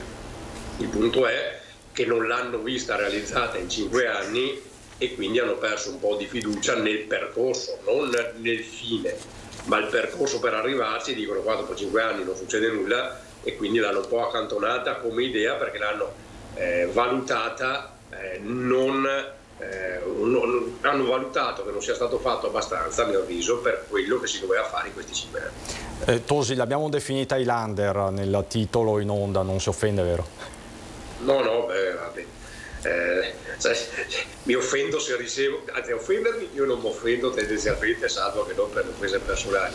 La critica politica ci sta sempre. Highlander è tutt'altro che una critica, è un auspicio. Grazie. Io la vedo non molto probabile, però diciamo un po' di lunga durata nell'attività politica, quello magari sì, quindi non mi offendo, anzi. Allora la ringrazio, Tosi, buon lavoro, a presto. Buona giornata. Ci tenga aggiornati. Allora, con Tosi abbiamo ripercorso alcuni temi, alcuni nodi, insomma, lo ripetiamo, è stato il secondo parlamentare più eletto in Italia, il primo, se non sbaglio, è stato Luca De Carlo. Sì. Quindi i due primati sono in Veneto, sì. Quindi vedremo se vale un ministero. Secondo lei, Fantuzzi, potrebbe valere un ministero? Diciamo che appunto, come ha spiegato bene Tosi, le dinamiche poi sono delle scelte, no? All'interno dei palazzi seguono dinamiche sicuramente di ragionamenti più ampie. Sicuramente, ecco, quello che i cittadini si aspettano e che speriamo che nel futuro possa diventare una cosa che viene concessa ai cittadini, è proprio quella di eleggere, no, i propri rappresentanti in maniera diretta. E allora in questo caso sì, chi prende più preferenze tecnicamente potrebbe essere anche un papabile per un ruolo poi importante all'interno di un governo. Staremo a vedere, poi nella seconda parte approfondiremo ancora questi nodi politici. Si collegherà anche il sindaco di Noventa Padovana, Marcello Bano, che nell'ultimo periodo ha assunto anche delle posizioni ribelli all'interno della Lega, ma non è l'unico, perché insomma la Lega sta ribollendo in queste settimane. Ma torniamo al tema che è un po' il leitmotiv di tutte dei nostri telegiornali e delle nostre edizioni del mezzogiorno, e non potrebbe essere altrimenti, questo del caro bolletta. Poi qui su questo si misurerà il nuovo esecutivo Meloni, su null'altro verrebbe da dire, o no, Tappari? Sì, allora il governo Meloni credo che intelligentemente stia capendo cosa ha fatto il governo uscente fino ad ora, e dovrà comunque, una volta capito questo, dare un segnale importante, con una sferzata importante sul tema, perché io concordo con quello che ha detto Tosi: la spesa sociale oggi è X, la spesa sociale che rischiamo di avere tra qualche mese sarà esponenziale, e quindi prima si interverrà, prima si mitigherà l'effetto invernale di questi aumenti. A livello governativo la sintesi la troveranno i partiti, perché sicuramente sarà così. La Lega è un partito che io, da vecchio militante leghista, mi permetto di dire che ne ha attraversate tantissime nel tempo di mari in tempesta sostanzialmente, però ne è sempre uscita bene. È un momento delicato questo. È leghista? Sì, io sono militante leghista da tanti anni, il mio incarico arriva da quella parte lì, e devo dire che è un momento delicato, sarà un momento di discussione come ne abbiamo avuti tanti in passato, però l'importante secondo me da quel punto di vista è aprire quanto prima la stagione dei congressi, di modo che il dibattito interno al partito possa, diciamo, essere ricondotto a una soluzione che poi sarà da attuare nel tempo. Ecco. Quindi, visto che me la pone così su un piatto d'argento, le chiedo, al nostro sondaggio di questa sera di Ring, all'ipotesi di Salvini al Viminale, no? Lei dice sì o no? Salvini merita, sto utilizzando questo termine. No, ma allora, Salvini merita. Il concetto di merito è un concetto complesso. Mi permetto di scinderlo in due aspetti. Se noi guardiamo il lavoro che ha fatto il ministro Salvini nel governo Conte 1 da ministro dell'Interno, è stato senza dubbio un lavoro importante che ha dato i frutti. Da allora sono passati degli anni, secondo me le dinamiche politiche anche all'interno della coalizione sono diverse, ora c'è una coalizione che ha visto un grandissimo risultato del partner Fratelli d'Italia. Parlavo prima col sindaco, è chiaro che da un punto di vista di partito dispiace aver perso il consenso, da un punto di vista di coalizione è meglio che il consenso sia andato a un alleato piuttosto che ai 5 Stelle, voglio dire, quindi da questo punto di vista sarà da riconquistare la fiducia dei cittadini da parte nostra, ma almeno il partner di dialogo è un partner amico. Però dovete ritornare, dico dovete, poi adesso vedo che c'è anche Marcello Bano, sindaco di Noventa Padovana, Lega collegato. Buongiorno Bano. Ormai ne approfitto, lei è qui, quindi stavamo parlando di questo, poco fa era nostro ospite Flavio Tosi, ci stiamo occupando anche del futuro di Salvini. Salvini se lo immagina al Viminale, però appunto non tutti all'interno del centrodestra sembrano propendere per questo. Insomma, lei che dice? Salvini al Viminale è un'ipotesi? Un'ipotesi come le altre, dopodiché come il sindaco distribuisce le deleghe, penso che ci sia un accordo con i vari partiti della coalizione. Naturalmente, dopo aver valutato pesi e contropesi, chi erediterà la presidenza del Consiglio deciderà che la squadra. Io penso che comunque l'ultima parola ce l'abbia il partito che ha la maggioranza relativa e quindi Fratelli d'Italia. Dopodiché quello che chiediamo noi è fare dignità, cioè quelli con Forza Italia, e quindi ci spetta un ministero di peso, a parte che non è una cosa che in questo momento mi sta appassionando molto, se devo essere sincero. La sento un po' gelido su questa ipotesi Salvini al Viminale. Lei tra l'altro molto spesso viene ascritto tra i ribelli della Lega. No, io non sono ribelle, non sono, no, attenzione. Salvini ha fatto benissimo al Viminale, tant'è che dal 17% noi arriviamo al 34% quando ha incominciato a fare il ministro dell'Interno, l'ha fatto in maniera strepitosa, aveva promesso una determinata cosa in campagna elettorale che avrebbe bloccato gli sbarchi, ha bloccato gli sbarchi, si è preso anche alcuni processi, ha fatto quello che diceva in campagna elettorale e l'ha mantenuto successivamente, assumendosi anche, che non molti l'avrebbero fatto, anche dei processi importanti e delle critiche feroci da parte di alcuni esponenti dell'opinione pubblica. Dopodiché in quel momento là noi cresciamo e arriviamo al massimo storico, è stato il 33-34% in quella fase là che coincideva con le elezioni delle europee. Quindi va benissimo Salvini, ma non glielo daranno mai perché è troppa visibilità, secondo me. Tant'è che noi avevamo proposto il Ministero per l'Autonomia e il Ministero delle Regioni praticamente. Così andiamo al velo. Ma chi sarebbe quale sarebbe il nome ideale per il Ministero dell'Autonomia? Perché si vocifera Flavio Tosi, che certo non è leghista, o non lo è più. Secondo me il leghismo è al di là del partito, cioè il leghismo vuol dire essere radicati nel proprio territorio, ascoltare i propri cittadini, le proprie partite IVA, le aziende, i contadini, ascoltare tutti. Cioè, questo vuol dire molto spesso ci sono alcuni che sono anche di sinistra che fanno la stessa identica cosa, quindi fare buona amministrazione. Quindi Secondo me i valori della Lega sono valori che sono assolutamente trasversali, molta gente non sa di essere leghista magari militando in altri partiti.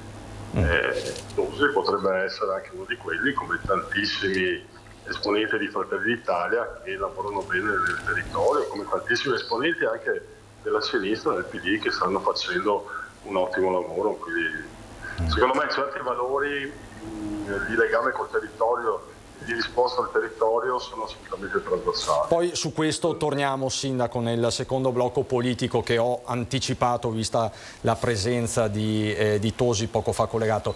Le chiedo un tema invece molto pratico, bollette. Immagino che anche il comune di Noventa Padovana le abbia ricevute. Che bollette sono?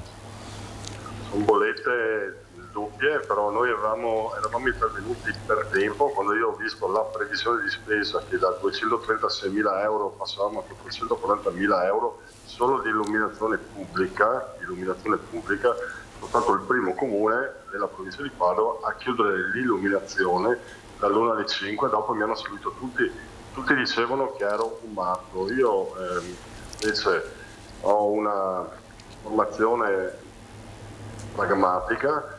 Quando vedo certe bollette, la previsione di spesa di certe bollette, ho detto bisogna chiudere. Malgrado questo noi abbiamo comunque avuto un aumento in più di 125.000 euro. Comunque abbiamo avuto un aumento in più di 90.000 euro in più sulla spesa del gas. Si fa economia, si taglia dove si può tagliare, senza chiuderci dentro di casa. Per esempio, la sede dove sono in questo momento è da gennaio che non viene né riscaldata né raffreddata. I consigli li faccio al freddo, cioè io ho già avvisato tutti. I consigli comunali vengono fatti chiusi. Quindi sono delle prove di forza, diventeranno delle prove di forza e di resistenza i consigli comunali. È una prova di volontà. Noi dobbiamo dare l'esempio, quindi i consigli comunali in Villa Valmarana, io ho già avvisato tutti, verranno fatti senza riscaldamento. Come non ho mai avuto riscaldamento nel mio ufficio, che è qua dentro, non ho né riscaldamento né raffrescamento. Quindi trovo assolutamente naturale che per la durata dei consigli comunali la gente si metta il cappotto, il giubbotto, quello che vogliono, però io non accendo il riscaldamento di Villa Valmarana. Chiarissimo, Sindaco. Presidente Tappari, chiudo questo blocco con lei, poi siamo scivolati sulla politica, ma insomma è tutto connesso, perché è chiaro che una volta sciolti questi nodi politici, anche tattici, strategici per la formazione del governo, poi si dovrà entrare veramente nel vivo della questione e affrontare questo tema. Io quando sono stato su da lei a fine agosto, lei mi ha portato così a fare un giro anche della struttura, una struttura molto moderna, quella di Villa Belvedere a Crocetta del Montello, è una casa di riposo molto confortevole, ci sono anche tecnologie nuove e quant'altro. Lei mi ha mostrato per esempio anche i respiratori e mi diceva i respiratori o comunque tutti questi dispositivi anche salvavita sono dispositivi energivori. Sì, diciamo che strutture come la nostra, ma come lo sono un po' tutte oggi, le case di riposo, vivono di corrente elettrica, no? E quindi respiratore, sollevatore, l'impianto dell'ossigeno. Purtroppo noi non abbiamo la fortuna come il sindaco di poter spegnere il raffrescamento d'estate o riscaldamento d'inverno, perché i nonni credo che non sopravviverebbero né al caldo né al freddo, e quindi abbiamo delle dinamiche diverse, pur essendo stati noi un esempio virtuoso, perché abbiamo consumato meno corrente dell'anno scorso, terremo comunque la temperatura anche noi un paio di gradi più bassa, ma questo non è servito a evitare bollette 4-5 volte più alte. Io credo che alcuni provvedimenti vadano, e mi permetto appunto di chiudere il ragionamento sul sostegno al nostro settore, vadano mirati però, perché non essendo stato fatto praticamente nulla per questo settore qui, ora nei prossimi provvedimenti che saranno nazionali o addirittura sovranazionali, io credo che un'attenzione particolare al settore socioassistenziale debba essere dato, una revisione dell'IVA sulle bollette, la possibilità di recuperare... Perché poi le IPAB, sì, le IPAB, questo, non le solo IPAB... le IPAB pubbliche ma anche le case di riposo private, cioè fornendo un servizio che è sanitario, offrono un servizio senza IVA poi alla vendita, tra virgolette, e quindi l'IVA in acquisto diventa un puro costo, che sia al 22%, al 10% o al 5%, sempre un costo resta e va pagato. Faccio un esempio, ricordo che le bollette che abbiamo rateizzato con l'Enel sono state rateizzate solo per la parte non delle tasse, perché le tasse noi le versiamo subito e quindi quella è una parte non rateizzabile. Se fosse eliminata o quantomeno ragionata diversamente ci sarebbe un evidente risparmio per le strutture come la nostra. E quindi servono, lei dice, interventi proprio mirati, ad hoc per le RSA? Sì, insomma. senza dubbio, sì, visto che ad oggi non ne contiamo, vanno pensati. Secondo me all'orizzonte del governo ci può già essere qualcosa. Devo dire che l'onorevole Paolin, che è uscente da questo Parlamento, ha più volte sottolineato con ordini del giorno la questione. Abbiamo la fortuna di avere nel territorio onorevoli come l'onorevole Bisa o l'onorevole Boff o il senatore Boff o l'onorevole Coin, che prima a livello di record, dicevate voi, è stato comunque il primo parlamentare eletto cronologicamente di tutta Italia, quindi voglio dire abbiamo persone che sono sensibili al tema e che possono portare avanti la questione. Poi c'è tutto il tema connesso della manodopera, dell'assenza, della carenza di personale, anche questo è un altro tema. Lei ha citato Paolin, so che Paolin aveva presentato diversi poi provvedimenti. Qui si apre un mondo in questa discussione. Allora, innanzitutto io da qualche suo collega ho già più volte detto che è impensabile avere 4 contratti differenti per la stessa posizione lavorativa, no? Mi riferisco agli OS che hanno il contratto enti locali, sanità, cooperative sociali e UNEBA, con 4 retribuzioni differenti, ma il vero problema è, per fare un esempio pratico e chiudo, a livello di personale noi 10 anni fa facevamo un concorso per 2 posti di infermiere, si presentavano 30 aspiranti, la settimana scorsa abbiamo fatto un concorso per infermiere, si sono presentate 0 persone, quindi penso sia questo il dato. 0 persone a un concorso pubblico per 2 posti da infermiere, quindi non è che possiamo star senza gli infermieri. Contratto stabile. Contratto enti locali, ente pubblico, quindi stabile in categoria D, che è... Parliamo di uno stipendio da quanto? Diciamo di netto, parliamo netto in busta paga, tra i 1.600 e i 1.800 euro netti in busta paga.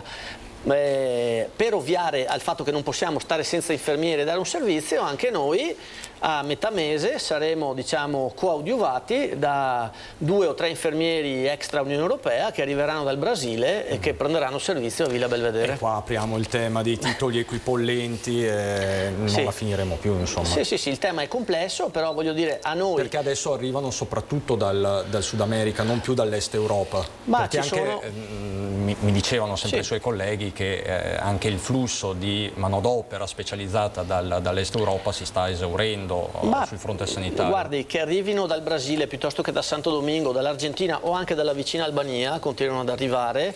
Io credo che vada affrontato a livello nazionale la tematica della programmazione, no? su certi settori, oltre che il sostegno alla natalità, ma lì si apre poi un altro mondo ulteriore.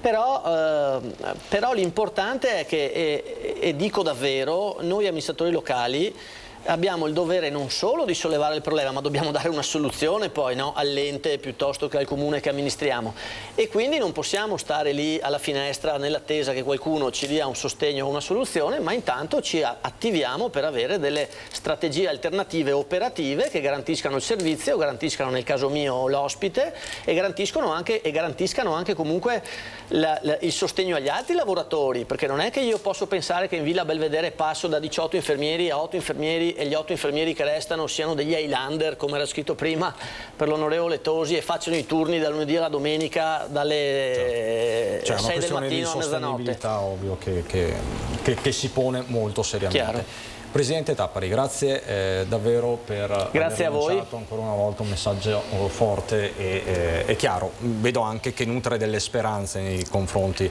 del nuovo governo, quindi questo è positivo, vediamo come andrà. Allora, Marcello Bano lo avete già visto, resta con me per Fratelli d'Italia Nicola Fantuzzi, arrivano Roberto Grigoletto, consigliere comunale a Treviso, e Giacomo Nilandi per il Partito Democratico. Adesso c'è il meteo e noi ci vediamo fra pochissimo, a fra poco.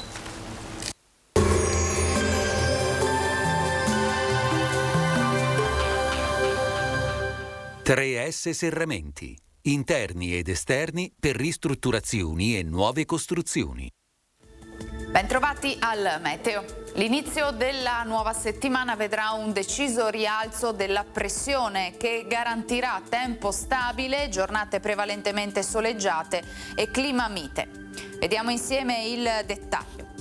Sul Veneto nelle ore più fredde saranno possibili foschie o locali nebbie in pianura e anche in qualche fondovalle. A seguire sarà decisamente più soleggiato con cielo sereno o al massimo velato. Temperature gradevoli, minime comprese tra 10 e 13 gradi, massime invece tra i 22 e i 24 gradi all'incirca. Spostiamoci ora sul Friuli Venezia Giulia. Anche qui ci attende una splendida giornata caratterizzata dalla presenza del sole con cielo sereno quasi dappertutto. Temperature minime tra 11 e 14 gradi, massime sui 22-24 gradi. Infine diamo uno sguardo alla situazione del Trentino Alto Adige. Ampio soleggiamento, non sono attese precipitazioni degne di nota. Temperature minime intorno ai 6-8 gradi, massime sui 25 gradi. Dal meteo di Antena 3 per ora è tutto, arrivederci al prossimo aggiornamento.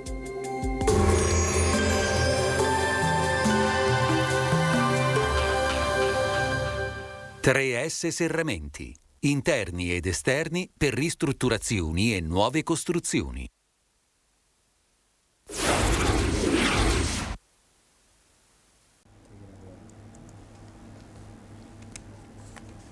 Di nuovo in diretta per questa seconda parte della nostra prima edizione. Vi ricordo la notizia di apertura di oggi, questa tragedia sul lavoro, l'ennesima c'è da sottolineare in provincia di Verona, dove un elettricista 40enne è morto in un incidente sul lavoro avvenuto appunto nella frazione di Montorio in comune di Verona. L'uomo è stato investito nel parcheggio esterno dell'ingresso di una ditta che produce silicati. Per cause in corso di accertamento, l'operaio, che non era dipendente dell'azienda ma doveva eseguire dei lavori, è stato investito da un autocarro in transito ed è morto per le gravi lesioni subite. La vittima abitava a Bosco Chiesa Nuova, sempre in provincia di Verona, e sono in corso accertamenti da parte dello Spisal, dell'Uls 9 Scaligera e da parte dei carabinieri.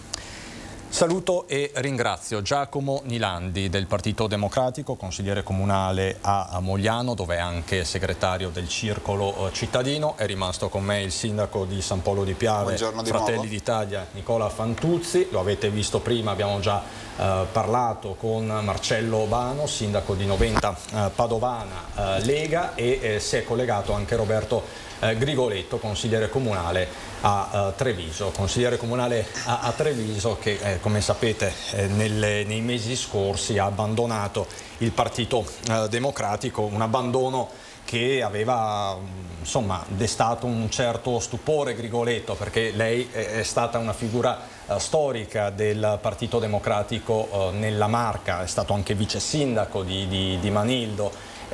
Si è pentito di quella scelta, si sta pentendo o la rivendica tutt'oggi?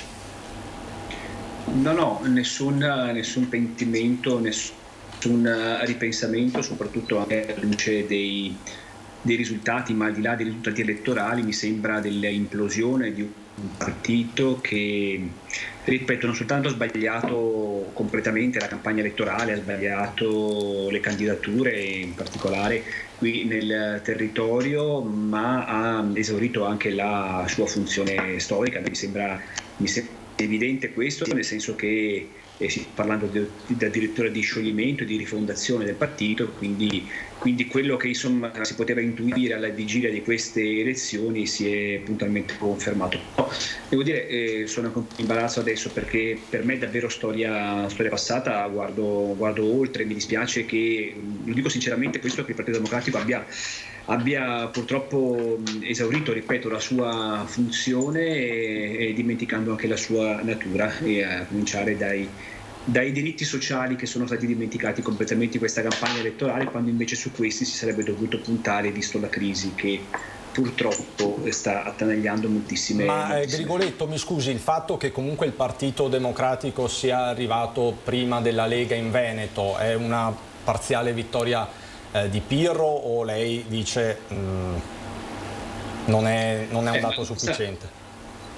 Questo non mi pare neanche una novità. Il Partito Democratico è sempre stato davanti alla Lega anche nel Comune di Treviso, e per questo, anzi la Lega addirittura è al 4° posto adesso nel Comune di Treviso, ma questo non vuole assolutamente dire nulla, perché mi sembra evidente che quando c'è da votare in Regione Zaia ha preso il 75%, quando c'è da votare nel Comune di Treviso mi pare che Conte la volta scorsa abbia vinto con 17 punti di vantaggio sul nostro candidato, quindi insomma sì, credo non voglia dire assolutamente, c'è uno zoccolo duro insomma di elettorato del Partito Democratico che io rispetto, ma voglio dire, cerco di capire anche, di attendere che cosa deciderà quando si tratterà, immagino, di fare un partito nuovo, ma ripeto, su questo ormai faccio fatica e sono anche in imbarazzo a dover intervenire. Avete di un rappresentante altrettanto autorevole. Ma infatti chiedo subito a Nilandi cosa ne pensa di questa sua analisi feroce, spietata, mi consenta Grigoletto, del Partito Democratico. Nilandi. Ma credo che sia un'analisi più che altro ingenerosa e alquanto rancorosa. Si parlava prima di rispetto, tutte le critiche sono legittime, tutte le posizioni possono essere portate avanti. Io l'unica cosa che posso imputare a Grigoletto, Roberto, è che al netto delle opinioni legittime, forse anche il modo con cui queste opinioni si esprimono conta tanto soprattutto per una comunità che lo ha visto crescere politicamente, e lei con lui, vedere gli strascichi sui giornali di polemiche politiche che ci sono stati in questi mesi, di certo non hanno fatto bene a quella comunità politica che a lui ha dato tanto, per cui rispetto a questo direi anche di chiudere questo tipo di polemiche qua, che hanno senso fino ad un certo punto. L'analisi dei dati elettorali si fa all'interno delle circoscrizioni, si fa all'interno dei circoli, e rispetto a questo insomma ci sarà un ampio dibattito. Ovvio che chi è all'esterno del Partito Democratico farà dibattiti in altre sedi. E Treviso, prima ci siamo occupati, torneremo a farlo, degli affari interni alla Lega, ne abbiamo già parlato anche con Bano, e il nostro sondaggio di fatto di questa sera verte su questo, però appunto se Atene piange Sparta non ride, quindi all'interno del Partito Democratico si deve comunque aprire un confronto.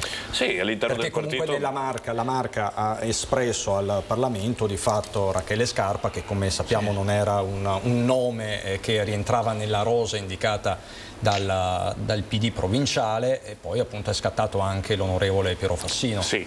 Chiariamo che si aprirà confronto comunque all'interno di un partito che i voti rispetto alle passate regionali li ha cresciuti, nel senso che voglio dire, c'è stata sicuramente un avanzamento da quello che era il punto più basso registrato dal punto di vista del consenso elettorale, e stiamo parlando del secondo partito in Veneto e del secondo partito nazionale, perché qua mi pare che tutti quanti stiano facendo il funerale ad un partito che in realtà è molto vivo sia dal punto di vista delle amministrazioni locali, sia anche attraverso quella che è la sua declinazione territoriale, voglio dire. Stiamo parlando di un partito che in questo paese ha il 20% dei consensi. Milandi, il primo ad annunciare le dimissioni è stato Enrico Letta. Il primo ad annunciare le dimissioni è stato Enrico Letta, perché Enrico Letta, coerentemente con quello che aveva detto prima delle elezioni, ha deciso di togliere la sua figura in maniera molto umile per aprire un nuovo percorso congressuale, voglio dire. Mi pare che più umile di così, più generoso di così non potesse essere,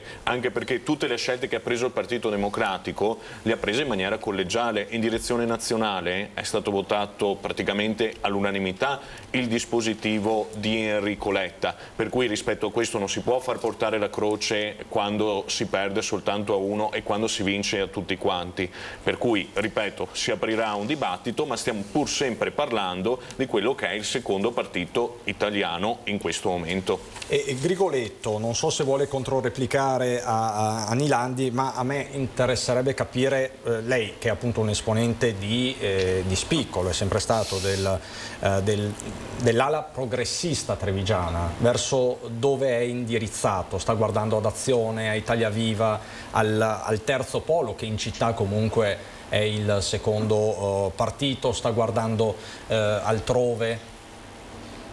Ma allora guardi, a Nilandi non replico, se non mi permetta soltanto di dire che nessuna rancore e nessuna ingenerosità da parte mia. A Nilandi vorrei ricordare, probabilmente lui è sfuggito, del resto lui non era nella direzione provinciale, non era nella segreteria provinciale, che questa segreteria provinciale è stata da Enrico Letta, da Roma, è stata sbeffeggiata perché non ha proposto il nome di Rachele Scarpa, non ha proposto alcuni candidati che sono stati paracadutati dal partito romano. Quindi voglio dire, nessuna generosità, semmai voglio dire che il Partito Democratico provinciale è stato trattato male proprio da Roma, dai vertici, ecco. Però se a lui va bene restare in questo partito va benissimo, nessun rancore. Io ho espresso una posizione, penso anche di rivendicare di averlo fatto con un certo anche coraggio e con una certa onestà anche intellettuale. Mi pare che tutto questo show, Roberto, lo avessi fatto quando il segretario era Renzi e quando i paracadutati erano altri. Sono uscito prima delle elezioni, d'accordo, non dopo. Poi ho sentito tante geremiadi dopo, di quei compagni di partito, dopo però, no? A risultato avvenuto, tanti che hanno sbagliato qui hanno sbagliato là. Bisognava dirlo prima forse, no? Che non andavano bene certi candidati, certa strategia, certa campagna elettorale, invece di dirla.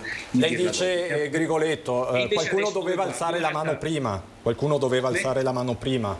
Lei ha alzato la mano prima. Sì, ma io per carità non voglio dire che sono il più bravo degli altri, dico soltanto che io ritengo che sia stato onesto, quindi non rancoroso assolutamente, ma onesto da parte mia, che non mi sentivo più di rappresentare un partito che, avendo io avuto anche la responsabilità di fare certe scelte con la segreteria provinciale, sinceramente di essere disconosciuti e trattati così a me non è andato, a me non sembra questo il metodo di un partito che si chiamerà, non lo so, affari loro, democratico. Questo non lo ritengo assolutamente. Però ecco, Grigoletto, diciamo, Grigoletto e Nilandi, se guardiamo appunto all'interno del centrosinistra, già lo hanno annunciato in tanti, sia nel terzo polo che nel Partito Democratico, il prossimo obiettivo sono le comunali del 2023 su tutte le comunali a Treviso. Secondo lei che cosa accadrà nell'opposizione, Grigoletto? Ma io, allora, intanto rispondendo alla sua domanda di prima, io in questo momento sono nel gruppo misto, ok, quindi non sono saltato da nessuna parte, quindi non mi sono iscritto ad Azione, non ho dentro Italia Viva, sono nel gruppo misto. Cosa accadrà? Certamente si è creata una geografia diversa con le elezioni di domenica, una presenza importante di una nuova forza politica di centro che ora si strutturerà, immagino, da quello che leggo, in un partito, e quindi credo che sarà decisivo. Decisivo non tanto come ago della bilancia, ma come proprio realtà rappresentativa di un'ampia parte dell'elettorato che a Treviso c'è sempre stata, che è un'area di centro, e penso che questa sarà decisiva. E credo che da quello che io capisco il Partito Democratico in questo momento non abbia candidature, io la vedo così, questa è la mia opinione chiaramente, poi magari verranno fuori, dicono entro Natale, saremo a vedere, ma in ogni caso io penso che si creerà una situazione molto diversa rispetto al passato, non ci sarà una polarizzazione, io credo centro-destra, centro-sinistra, cioè Lega e PD, ma io credo che un protagonismo nuovo, e me lo auspico vivamente per la città, si arricchirà della presenza della realtà civica e quella del terzo polo, e io ho l'impressione che, insomma, leggo anche sui giornali, è il PD che rincorre il terzo polo, alcuni messaggi che vengono anche dalla Lega, e questo per dire che effettivamente un nuovo protagonismo in questa città, e meno male ci sarà.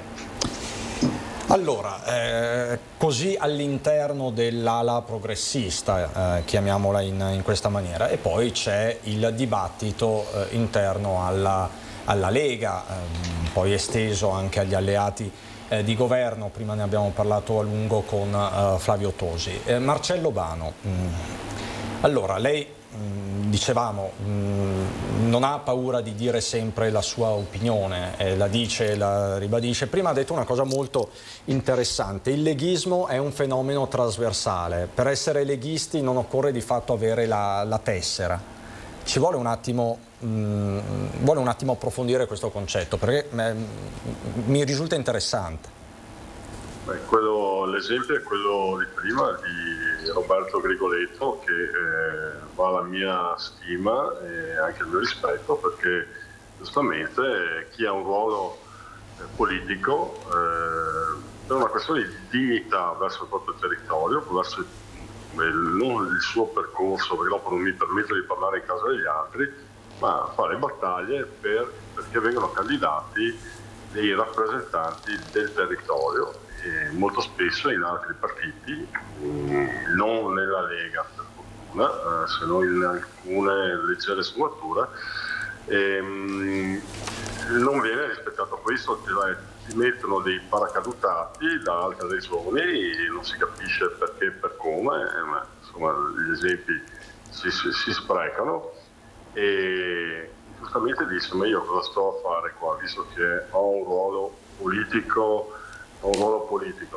Quindi è un concetto che per il proprio territorio le battaglie devono essere fatte, perché non è possibile che ogni volta che uno sollevi un problema di questa natura qua non bisogna far polemiche, perché altrimenti si danneggiano i partiti. No, c'è un problema, sì, lo si affronta giustamente nelle sedi opportune, e qualora non ci fossero le sedi opportune oppure nessuno ti dà retta, a quel punto là si manifesta in maniera, purtroppo in maniera palese, perché anch'io sono uno di quelli che preferisce lavare i panni sporchi in casa, ma dove c'è una discussione, dove si parla di linee programmatiche, dove si parla di valori, di obiettivi. Ma quindi qual è il problema principale della Lega ora, Marcello Bano? Allora, noi abbiamo vissuto per anni sulle intuizioni, prima di Bossi e dopo di Salvini, che dal 3 ci ha portato al 34 e addirittura alle europee al 49,88%. A un certo punto è successo qualcosa, perché se oggi siamo qua a chiedere di fare un'analisi del voto e vediamo che un partito centralista è un partito leale verso la coalizione di centrodestra, prende il doppio o il triplo dei voti del nostro movimento, che era un movimento che era territoriale, la domanda bisognerà che ce la facciamo se vogliamo ripartire, altrimenti se facciamo finta di niente, perché io purtroppo queste cose qua le dicevo ben prima dei risultati, purtroppo, perché diciamo quello che succedeva era sotto gli occhi di tutti, dalle scelte del candidato sindaco di Padova, scelte di non fare l'apparentamento con Tose Verona, e domani abbiamo la partita di Treviso-Vicenza. Allora, se da Treviso io sono abbastanza tranquillo su Mario Conte, perché è un sindaco uscente, ha fatto bene, e secondo me anche se si presenta come lista civica stravince. Il problema ce l'è Vicenza. Vicenza è persa se si candida Giacomo Possamai, secondo me è persa in queste condizioni qua. Allora un'analisi, noi facciamo un'analisi. Lei dice, ecco, se scende in campo Giacomo Possamai, che il Partito Democratico ha risparmiato, quindi non è stato poi alla fine candidato a Roma, Vicenza è persa, dice. Secondo me oggi in queste posizioni qua sì. Oggi la gente, i cittadini votano prima di tutto il sindaco, la persona, e dopo tutto il resto del mondo. Dopo c'è un voto d'opinione, bisogna avere anche la fortuna eventualmente di essere sopra i 15.000 abitanti, e quindi hai più liste collegate al sindaco. Tendenzialmente si vota la persona, cioè io voto quel candidato là perché è quello che mi piace di più, okay? Su questo io per esempio sono riuscito a vincere la Noventa Padovana dopo 20 anni di amministrazione centro-sinistra. Ero indietro di 8 punti, abbiamo recuperato tutto in una campagna elettorale strepitosa, ma il primo punto è stata un'analisi.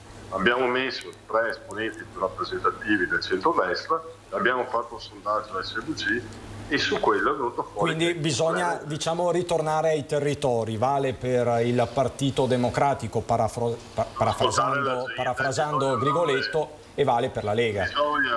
Bisogna smetterla con i social, ridurre i social e stare a contatto con la gente, sentire quello che dice il pensionato, la pensionata, il cittadino comune. È ora di finirla di fare politica dietro il telefonino, dietro, non serve a niente. Ti dà una bella pagina, ti dà un po' di visibilità, ma non è quella la politica. La politica è stare in mezzo alla gente e capire quali sono le richieste, le esigenze dei cittadini. Cioè, non si può essere rinchiusi dentro il palazzo e ogni tanto fare la sparata. Finita sta roba qua, bisogna girare, bisogna stare in mezzo. Scusi Bano, ma lei è ancora sotto procedimento disciplinare da parte della Lega? Ma guardi, allora, anche su questo c'è un articolo dello statuto dove, su questo mi conformo, non posso dire nulla per quanto riguarda il provvedimento disciplinare. Può essere che ci sia, può essere, non posso né smentire né confermare. Posso solo dire che dipende da loro, cioè dipende dal partito, cioè la mia tessera è a disposizione per fare amministrazione, per fare politica non ho bisogno, o per essere della Lega non mi sento la necessità di avere una tessera. Secondo me fare buona politica significa lavorare, e dopo i risultati vengono con i risultati elettorali. Cioè, se tu lavori per il movimento, la cartina tornasole ce l'hai sulle preferenze. Io sono sempre uno che ha sempre cercato la preferenza in tutte le tornate elettorali, anche insomma il concetto è chiarissimo Bano. E Fantuzzi, visto da Fratelli d'Italia, Bano ha detto una cosa molto interessante su Vicenza. Se viene calato l'asso Possamai, Rucco o il centrodestra rischia di perdere? Allora, sicuramente, giustamente le parole dette dal collega sono sacrosante. Il territorio va ascoltato e vanno fatte delle analisi proprio puntuali per cercare di essere più vicini possibile alla gente intanto e dare il maggior sostegno possibile. Chiaro, all'interno di questi ragionamenti poi le varie segreterie di partito devono trovare necessariamente la congiunzione, però tutto parte dal movimento che c'è alla base e quindi i voti li esprimono i cittadini e bisogna trovare dei candidati che sappiano prendere questi voti dei cittadini e sappiano guadagnare la loro fiducia. Il ragionamento è perfetto e questo penso che sia anche un punto, ad esempio, che per Fratelli d'Italia ha contato molto in questa fase, in quest'ultima tornata elettorale.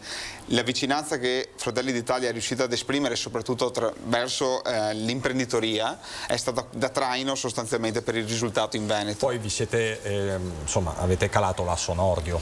Sì, prima ha avuto probabilmente un peso specifico. Prima si parlava appunto di persone, eccetera. Ecco, un esempio è questo. Carlo Nordio sicuramente come candidato a Treviso è stato un candidato importante. Ha aiutato l'intera coalizione perché poi era un candidato all'uninominale, quindi sicuramente ha aiutato tutto il centrodestra a fare un ottimo risultato. E c'è stata comunque una condivisione nel territorio sulla possibilità di candidare questo nome, quindi sicuramente noi possiamo che essere grati di questa scelta alla luce di risultati poi sicuramente positivi.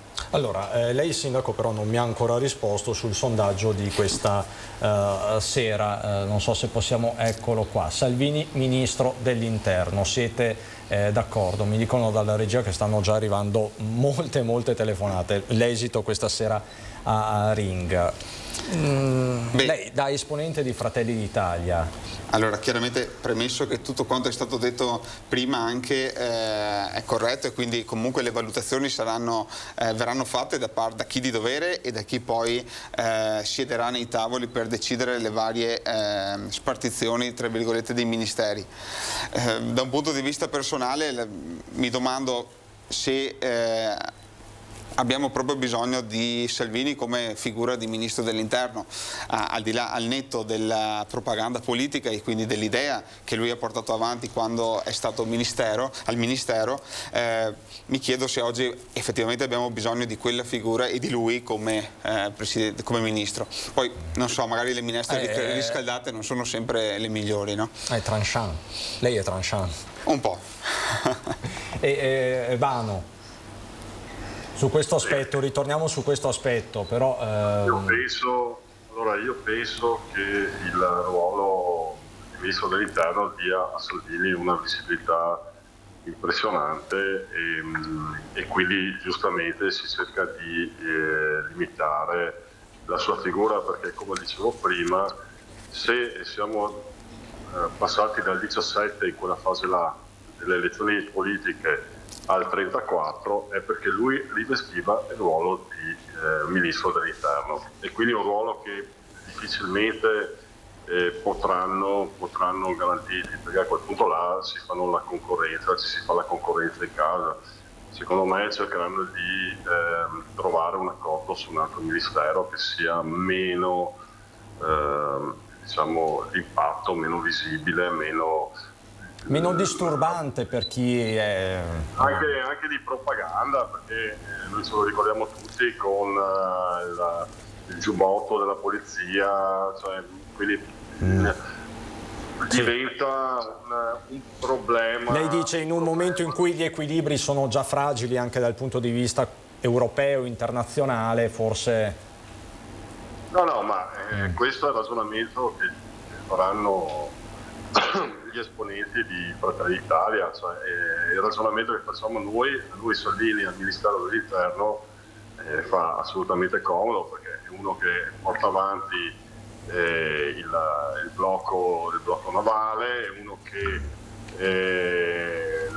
potrebbe far recuperare dei punti alla Lega, tornando. È per quello che vedo difficile che gli diano questa possibilità, sinceramente parlando. Poi sicuramente è un ruolo talmente delicato che vorranno tenerlo per loro. È capibile. Dopo, se voi me lo chiedete a me, Salvini tutta la vita come ministro dell'interno, perché ha fatto bene. Ci ricordiamo 18.000 sbarchi, persone che sono sbarcate contro le 180.000, cioè veramente ha fatto un lavoro eccellente, e questo purtroppo anche agli alleati tutto sommato non va bene. E Nilandi, visto da sinistra, lei tra l'altro si occupa, un esponente molto noto anche delle organizzazioni non governative e quant'altro, più volte ne abbiamo parlato di migrazione con lei e quant'altro. Come valuta questa ipotesi che è sul tavolo e che sta creando delle fibrillazioni interne alla maggioranza? Possiamo permettercelo? L'Italia può permettersi un Salvini al Viminale? Ma allora Cristian, io partirei intanto da un ragionamento di base, cioè qua da giorni stiamo facendo il funerale del Partito Democratico e abbiamo un altro partito che è sceso dal 40% all'8,5% e il suo segretario è ancora lì e ambisce a posizioni da ministro dell'interno. Però è nella coalizione che ha vinto. Cioè, la domanda è nella coalizione che ha vinto. Nella coalizione che ha vinto, però voglio dire, al netto che del fatto sia nella coalizione che ha vinto, politicamente parlando, la responsabilità di questo crollo verticale è riassumibile all'interno della sua leadership. Per cui stiamo parlando di una leadership. Stiamo parlando di una leadership perdente in caduta, ok, che per rapporti interni alla coalizione di centrodestra noi offriamo all'opinione pubblica internazionale con uno dei ministeri chiave del nostro paese. È un problema a livello di credibilità bello importante, soprattutto per chi come Giorgia Meloni sta tentando di accreditarsi il più possibile internazionalmente. Tutti quanti hanno sotto gli occhi ancora quello che succedeva al Papeete e compagnia cantante, per cui rispetto a questo riproporre un'immagine del genere in un nuovo governo del paese credo che, al netto di quello che poi ha fatto o non ha fatto con i migranti, sul quale potremo aprire un'ulteriore pagina, ma proprio dal punto di vista anche della credibilità stessa di quella che è la nostra immagine all'estero, internazionalmente, credo che non ce lo possiamo permettere. Anzi, mi domando come mai mai. Zaia e gli altri leghisti che invece sono amministratori sul territorio, come si diceva prima, e sanno cosa vuole o cosa non vuole la gente, siano ancora qui disposti a tenersi un leader del genere in casa. È una domanda che mi faccio.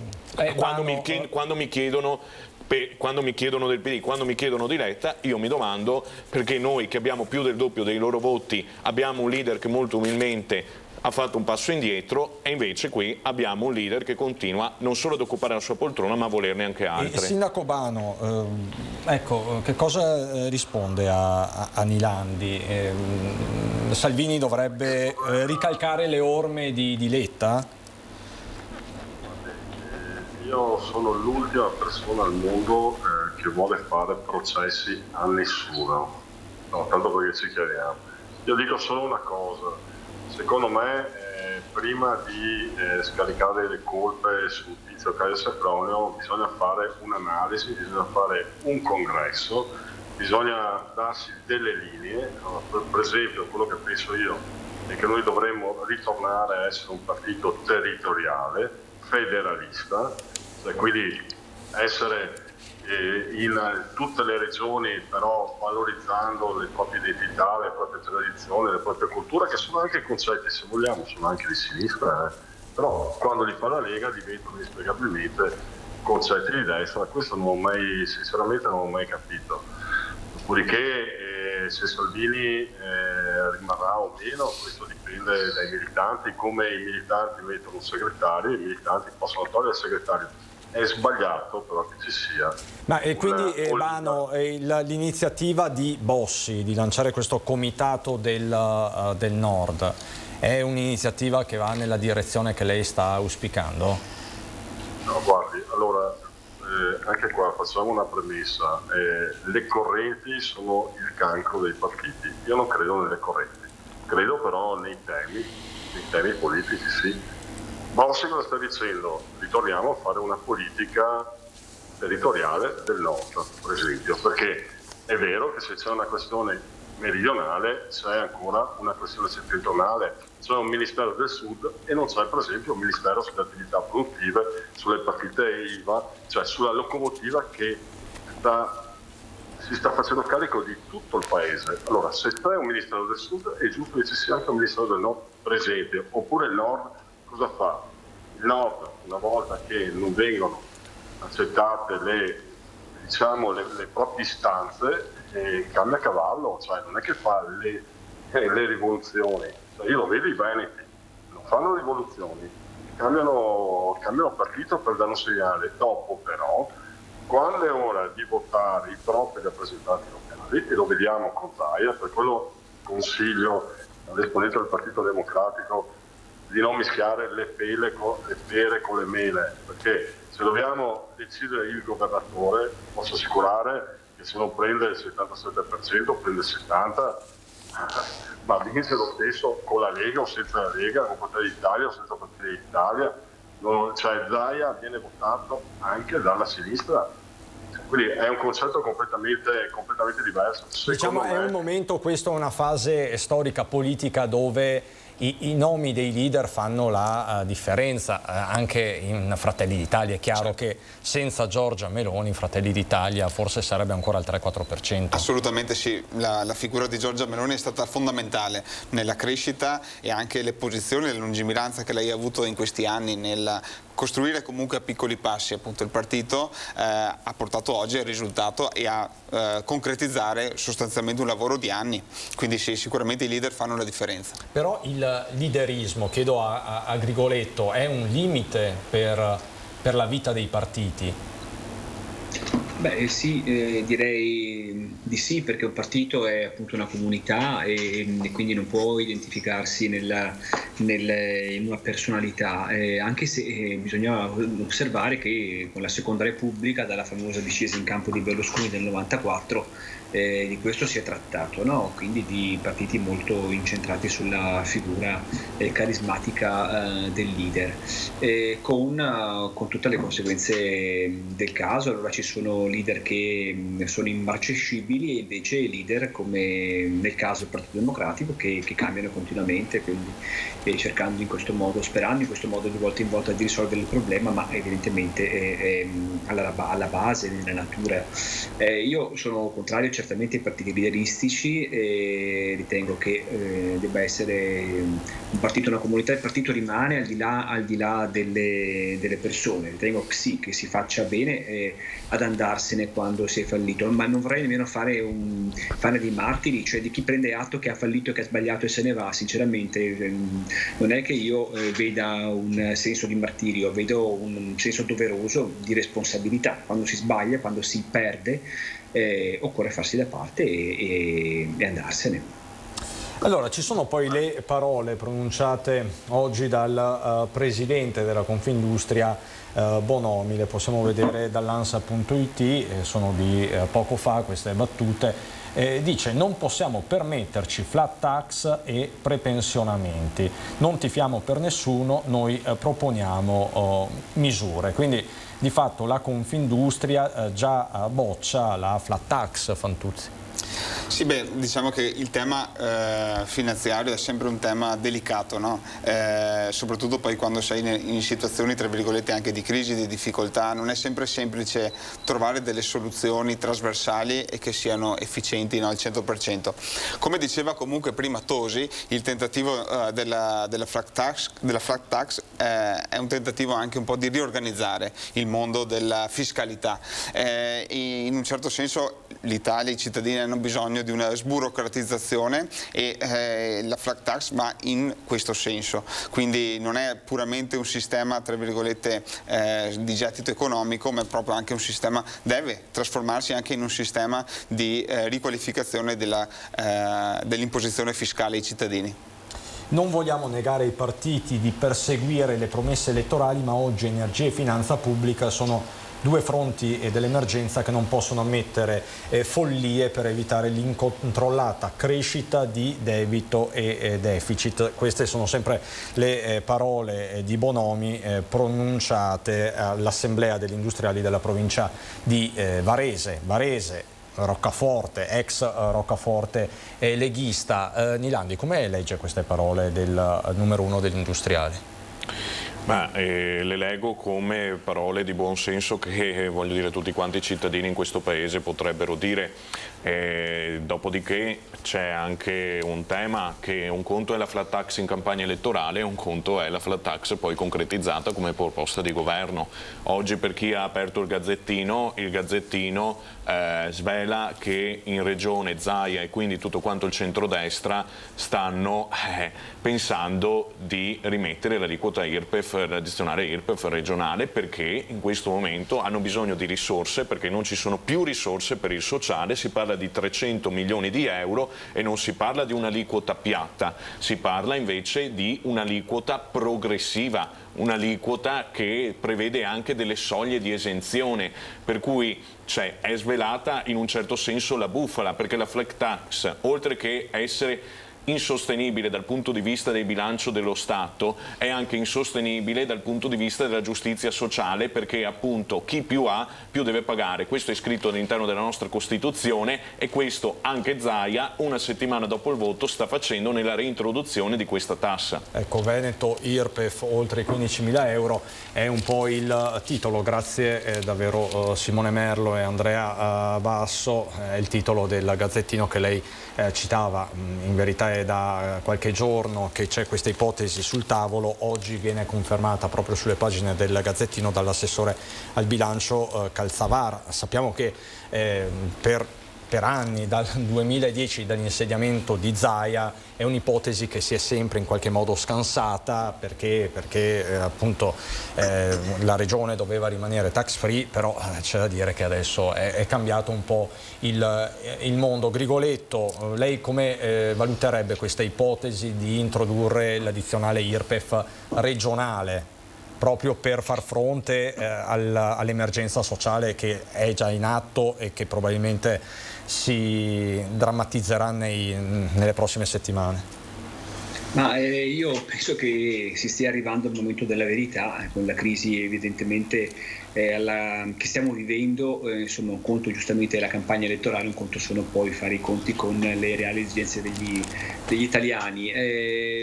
Credo che tutto ciò che vada incontro a soluzioni, voglio dire che proponga soluzioni per facilitare la vita dei cittadini, quelli più in difficoltà, quelli più deboli, vada accolta. A me sinceramente però rimane sempre un retropensiero che è il seguente, che c'è bisogno di investire sul sociale, e mi domando allora in questi anni quanto poco si sia investito su questo settore, no? Perché probabilmente se una politica negli anni precedenti fosse stata più attenta alle questioni sociali, probabilmente non ci sarebbe tutta questa emergenza, anche la necessità magari di ora intervenire e ricorrere a questo tipo di misure. A me resta sempre questo dubbio. Questo vale per la regione, questo vale per i comuni, questo vale non solamente per il Veneto, sia chiaro, però visto che parliamo del Veneto, sì, c'è da registrare questo, tante opere pubbliche, insomma tante rotonde, tanti terragli est, tanti progetti urbanistici, infrastrutturali, però di sociali sinceramente ne ho visto meno. Forse non ci troveremo in questa situazione. Certo, la crisi energetica, la guerra, il Covid non erano chiaramente prevedibili, ma questo non vuol dire, non giustifica che la politica sociale debba avere sempre una continuità nell'azione amministrativa. Sindaco Bano, lei come valuta, in 30 secondi poi andiamo in pubblicità, questa proposta sul tavolo della Regione Veneto, abbastanza prorompente stando alle premesse degli ultimi 10 anni perlomeno? Allora, due cose veloci. Intanto la regionale non è una tassa, è un'imposta sul reddito. È inutile che ci nascondiamo dietro un dito. Nel 2010, quando Zaia viene eletto governatore, Galan gli ha fatto questo bellissimo regalo, gli ha tolto l'addizionale regionale, dopodiché siamo andati avanti per 12 anni a non metterla e non applicarla. Tutti faremo a meno di applicarla. Io per esempio ho voluto una addizionale comunale IRPEF a Scaglioni, perché anch'io credo che sia giusto non avere un'addizionale unica, ma avere qualcosa di progressivo. Tra l'altro anch'io ho esentato la fascia di 15.000 euro, anche se io ho il comune con reddito pro capite più alto della provincia di Padova, però trovo una forma di giustizia sociale. E se vogliamo garantire i servizi, qualcosina bisogna che andiamo a prendere. Dispiace, l'unica cosa che a me dispiace è che purtroppo, se così dovesse essere, perché non ho ancora confermato, è giusta, però alla fine chi ne paga sono sempre i cittadini. Purtroppo finché non abbiamo questa benedetta autonomia, anche qua, vedi, col vincolo, magari anche col vincolo di destinazione del residuo fiscale, ci troviamo in queste condizioni qua di fare gli esattori dei nostri concittadini per garantire i servizi. Perché se potessimo trattenerci qualcosa in più come residuo, oppure gestirci noi le risorse, non ci troveremo in queste condizioni. Ecco, sempre a proposito di autonomia. E di autonomia magari parliamo dopo la pubblicità, qualche istante, fra poco. Di nuovo in diretta, ultima parte di questa prima edizione di lunedì 3 ottobre. Dicevamo dell'autonomia con i miei ospiti, Giacomo Nilandi del Partito Democratico, Nicola Fantuzzi, Fratelli d'Italia, Roberto Grigoletto, consigliere comunale a Treviso, e Marcello Bano, Lega, sindaco di Noventa Padovana. Questa benedetta autonomia ormai è diventato uno dei temi principali, però forse non sarà una priorità del governo, o no, Bano? Diciamocelo chiaramente, perché con tutte queste problematiche, non so. È il tema, e vale anche far cadere un governo su questo, perché la gente ne ha le scatole piene, perché l'autonomia non è che sia un vezzo dei Veneti o di qualche altra regione. L'autonomia ti consente di poter recuperare sostanzialmente le risorse utilizzando l'efficienza regionale, cioè dove c'è togliere un po' di Stato e mettere un po' più di regione, quindi avere un controllo diretto, e quello che si avanza può essere redistribuito nel territorio. Noi non togliamo niente, cioè ci sono dei LEP, dei livelli di prestazioni basilari che vengono rispettati. A quel punto abbiamo una spesa storica, possiamo già fare, noi non togliamo niente, è prevista dalla Costituzione, non chiediamo assolutamente nulla di più, però è logico che se abbiamo un risparmio è giusto che dopo possiamo spenderlo dove decidiamo noi. Però insieme all'autonomia io farei anche qualcosina in più, avrei un po' più di coraggio. Vorrei anche che il residuo fiscale, per esempio, delle regioni, cioè quello che diamo in più allo Stato per solidarietà e sussidiarietà, avessero un vincolo di destinazione. Tradotto, se voi volete, se qualche regione vuole spenderli per forestali, per in cose inutili, ecco, là possiamo fare come fa la Baviera e dice no, scusate, invece vengono investiti in infrastrutture piuttosto che in scuole, piuttosto che in sanità. Cioè io ti do più soldi, però li investi, ti dico io dove investirlo, qua e qua. Ecco, questo sarebbe un concetto, secondo me, visto che i soldi sono nostri, si chiama vincolo di destinazione. Vincolo di destinazione. Fantuzzi, però il tema è questo, no? Tanti in questi giorni stanno dicendo sarà la legislatura dell'autonomia, però Fratelli d'Italia non è un partito che ha nel DNA l'autonomia, questo è evidente. Poi negli ultimi anni ha avuto un percorso, ci sono state delle dichiarazioni anche da parte della stessa Meloni, però la ragione sociale non è quella. L'autonomia sarà portata avanti, secondo lei? Come è stato detto a chiare lettere in più occasioni, è uno dei temi e uno degli argomenti su cui Fratelli d'Italia si è impegnato, e quindi sicuramente con gli alleati si porterà avanti anche questo tema. Non dimentichiamo che appunto oggi porlo tra le priorità, probabilmente sì, oggi le priorità sono salvare le famiglie, salvare le imprese e portare a casa un risultato che ci permetta appunto di avere una certa sostenibilità da qui ai prossimi mesi. Dopodiché l'Italia ha bisogno comunque di una revisione generale. Però a fine agosto Matteo Salvini a Treviso in Piazza dei Signori ha detto: se il centrodestra arriverà al governo il 22 ottobre del 2022 noi porteremo la legge quadro sul tavolo dell'esecutivo. Ho dato anche, è vero, promesse elettorali, ma era un impegno ben preciso. Assolutamente. E già allora c'era il caro bolletta, c'era il caro energia, c'era tutto quello di cui stiamo parlando. Sappiamo benissimo appunto il tema dell'autonomia è un tema caro soprattutto alla Lega, ma è un tema che è caro a tutti i veneti, perché quando c'è stato il referendum il risultato è stato abbastanza eloquente e è stato votato praticamente da destra a sinistra, non ci sono state distinzioni in questo senso, quindi è un tema caro proprio ai cittadini veneti. Dopodiché appunto la campagna elettorale, le dinamiche elettorali hanno le loro caratteristiche. Quando si è sul tavolo del governo ci sono appunto delle priorità, ci saranno dei temi. Sicuramente il tema dell'autonomia è un tema che verrà portato avanti, come è stato detto in più riprese, in più battute, però oggi bisogna comunque andare a salvare i cittadini, le imprese, e di conseguenza una socialità che rischia di essere compromessa da queste difficoltà che stiamo vivendo. Grigoletto, confido nella sua esperienza anche politica, chi è che alla fine sull'autonomia rimarrà con il cerino in mano, se qualcuno rimarrà con il cerino in mano?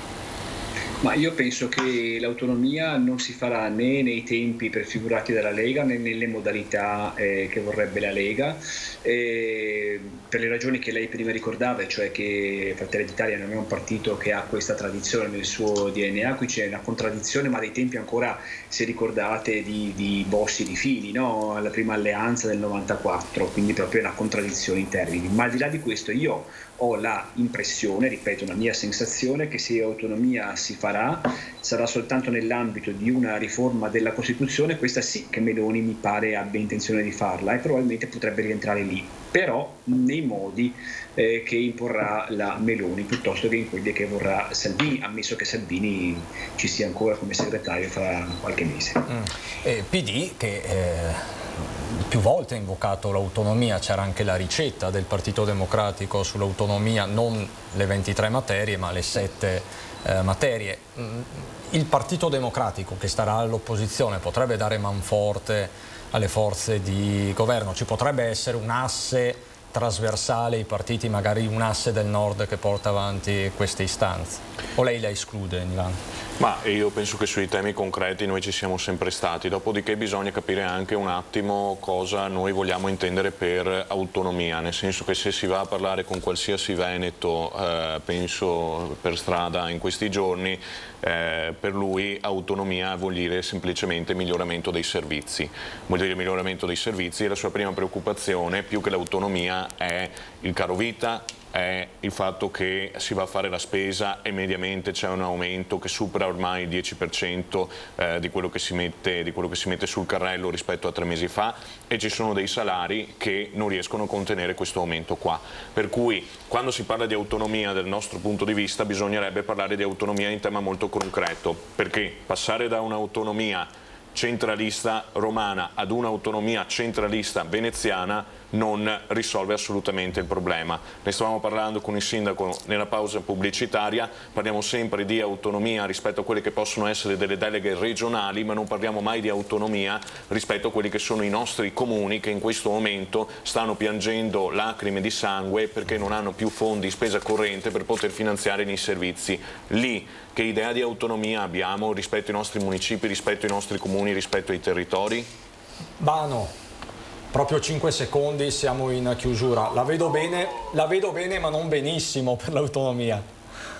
No, allora sull'autonomia fa parte di un accordo di governo, tra l'altro, ripeto, il Veneto è l'unica regione che ha fatto un referendum popolare, cioè non è che è la volontà della Lega d'Italia, no, hanno deciso i veneti, l'hanno chiesta ed è giusto che gli venga data perché è un istituto di partecipazione popolare. Per il resto, sull'autonomia dei comuni sono perfettamente d'accordo con i colleghi, bisognerebbe dare più poteri ai comuni, esempio il reddito di cittadinanza, cambiarlo e fare il REI, e quindi il reddito di inclusione, e quindi a quel punto là avere il controllo diretto da parte dei servizi sociali, allora là sì dai un servizio sociale, cioè là sì a quel punto là metti il dito nella piaga e vedi a chi è giusto darla e chi è giusto toglierla. Ecco, su questo io sull'autonomia bisognerebbe darne di più.